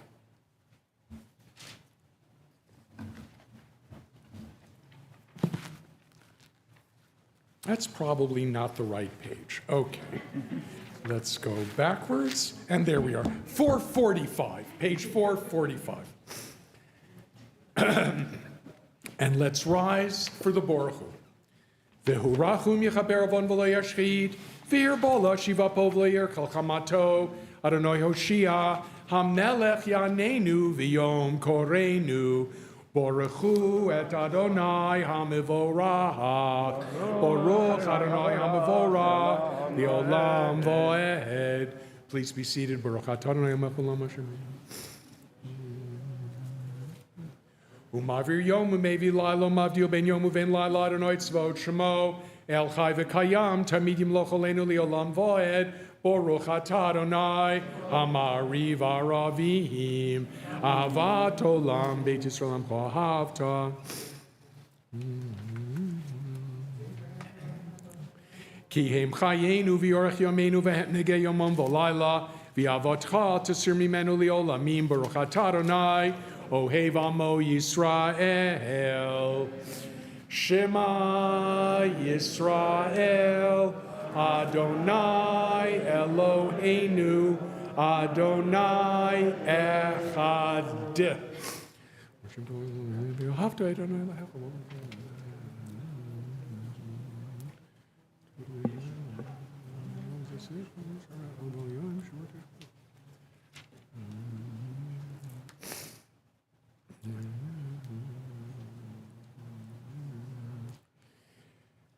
L'man tizkru v'asitem et kol mitzvotai v'tem kedoshim le'Elohechem ani Adonai Elohechem asher tzeti etchem me'eretz Mitzrayim liot lachem le'Elohim ani Adonai Elohechem emet emet v'yamunah kozos v'kayim aleinu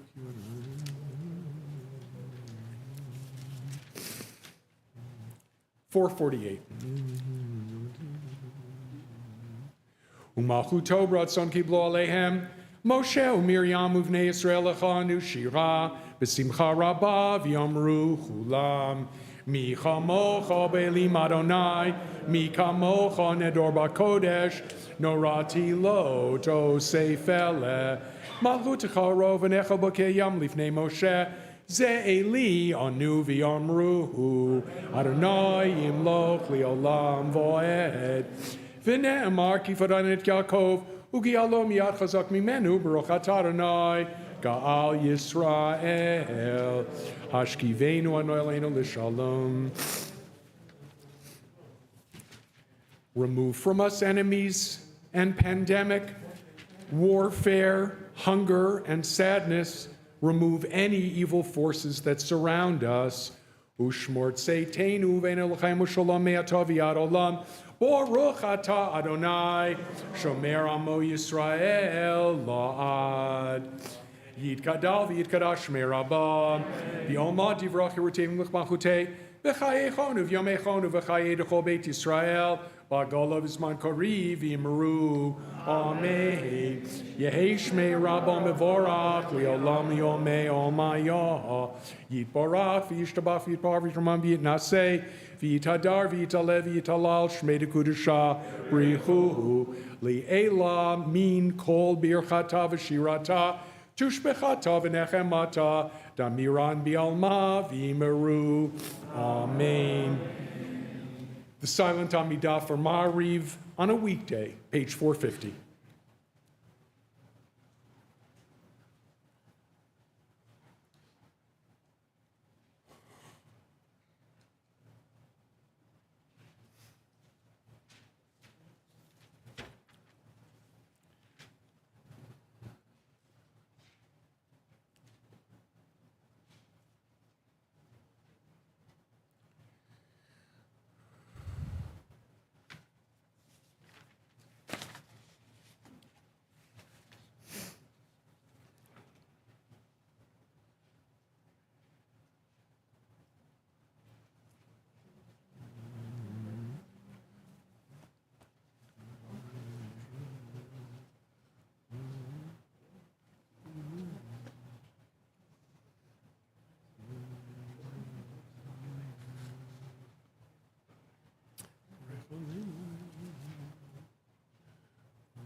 Please take time to finish your Amidah. We're going to continue with the Kaddish Shalem on 455.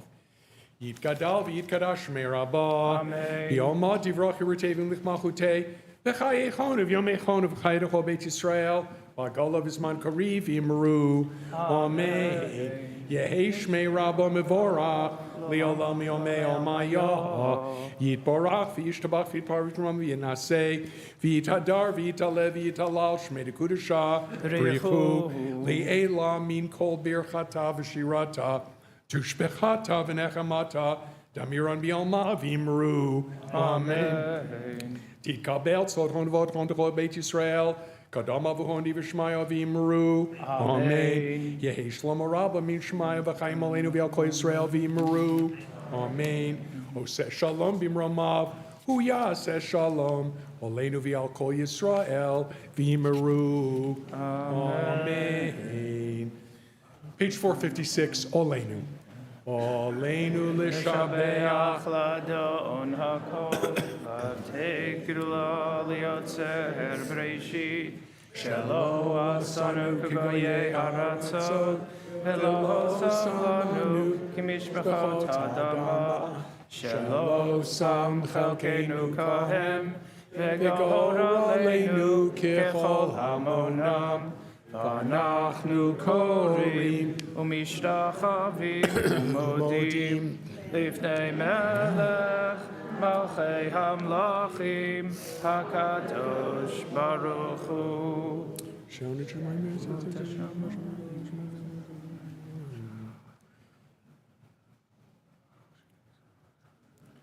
Ki amalchut shelacho hi uliomea timloch bechavod kakatuv b'toratecha Adonai yimloch liolam voed v'nemar v'haya Adonai Lemelech al kol haaretz bayom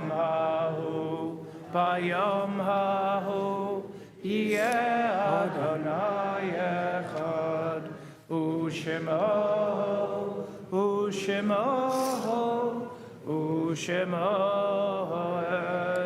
echad. Please be seated. The psalm for the season of repentance, which continues through Hoshana Rabbah, page 458. Le David Adonai Orivi Shimi Mi'iram. Achatchalti made Adonai Tav,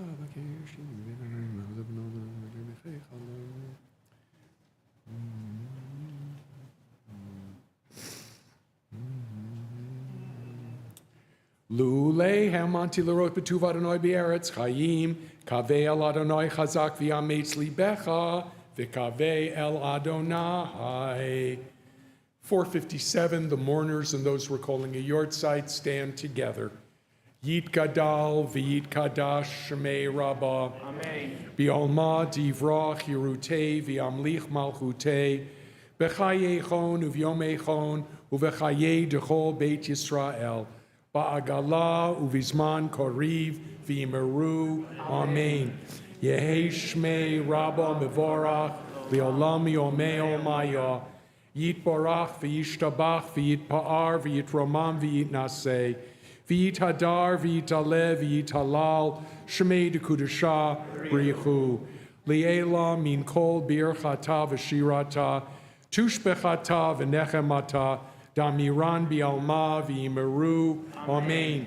Yehi shlomo rabba min shemaya v'chayim oleinu v'al kol Yisrael v'imeru. Amen.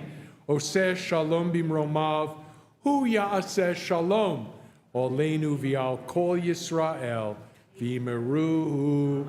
Amen. We're going to turn off the lights. Let us stand together. We're turning off the lights, but I'll announce a page anyway, 459, Havdalah.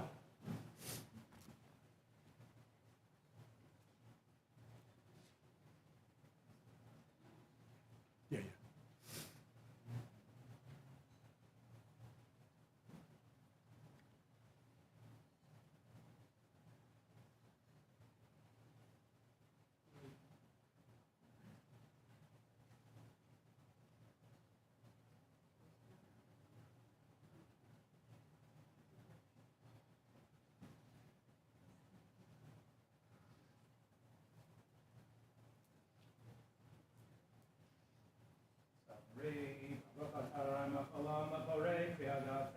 Amen. Amen. No. No besamim for the infant.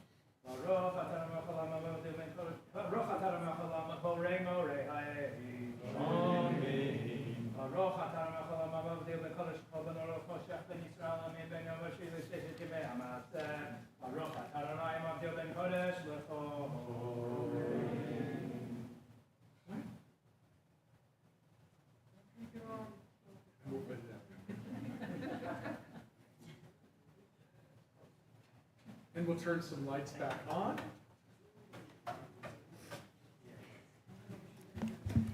Page 429, we remain standing.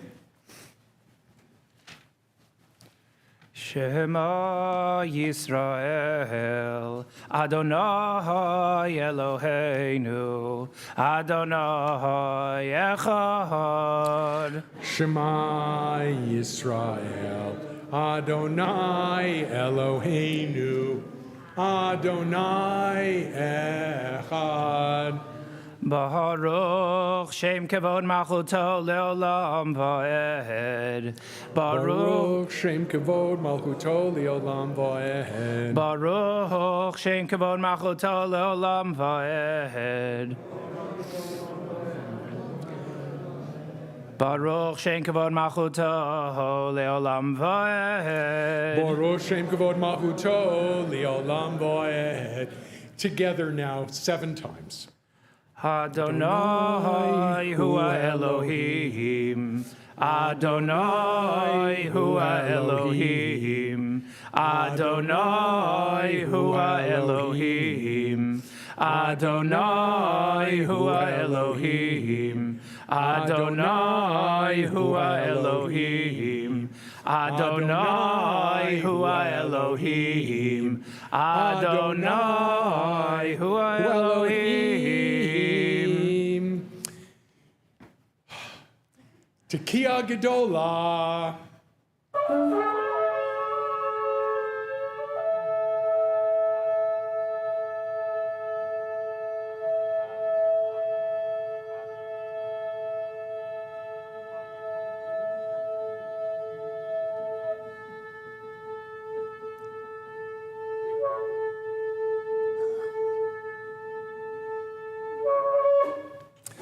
Lishana haba b'Yerushalayim, Lishana haba b'Yerushalayim, Lishana haba b'Yerushalayim, Lishana haba b'Yerushalayim, Hallelujah. A good New Year, everyone. New Year. Happy New Year. Happy New Year. Thank you so much.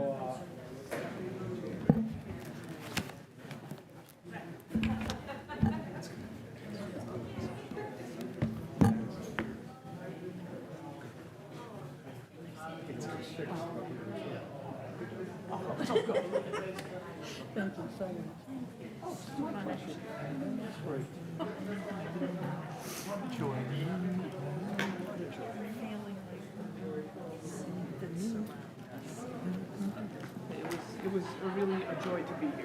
Thank you for welcoming me. It's a wonderful community. Thank you for moving up here. Really, thank you so much. Unbelievable. Yair, it's a pleasure to It is a have pleasure. this experience with I actually you. have a last favor to ask, which is I left my key back at the house, but my car is here.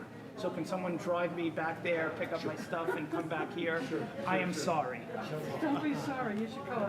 You saved us out of a major hole, so Oh, no. anything we can do for you. Thank you. But Thank you. thank you. These were lovely services. Thank you. With no real prep, stepping into the breach was wonderful. Thank you very much. Thank you for all you did. Even though I'm a volunteer, it's my job. Some job. Okay, no, my stuff is okay. Good. Sam Evans. Hello. I'm going to introduce myself to you anyway, since 30-some-odd years ago I was a Yaley. Ah, it's very nice. Nice to meet And you. you as well. So take it to whenever you want to go. I'll drive you over. Oh, thank you very much. Here's your car. In the back. Off to you too. Thank you. There, you too. I'm still trolling for my GBH conflict, but I'll... Yeah, you guys have exactly the same, like, as you were singing, the two of you. I've listened to him practice for Okay, it's, but it's like, it's perfect. It's really, I was like, is there a microphone behind me? I was like, it's awesome. Thanks for stepping up. My pleasure. Shana Tova. I'm just going to...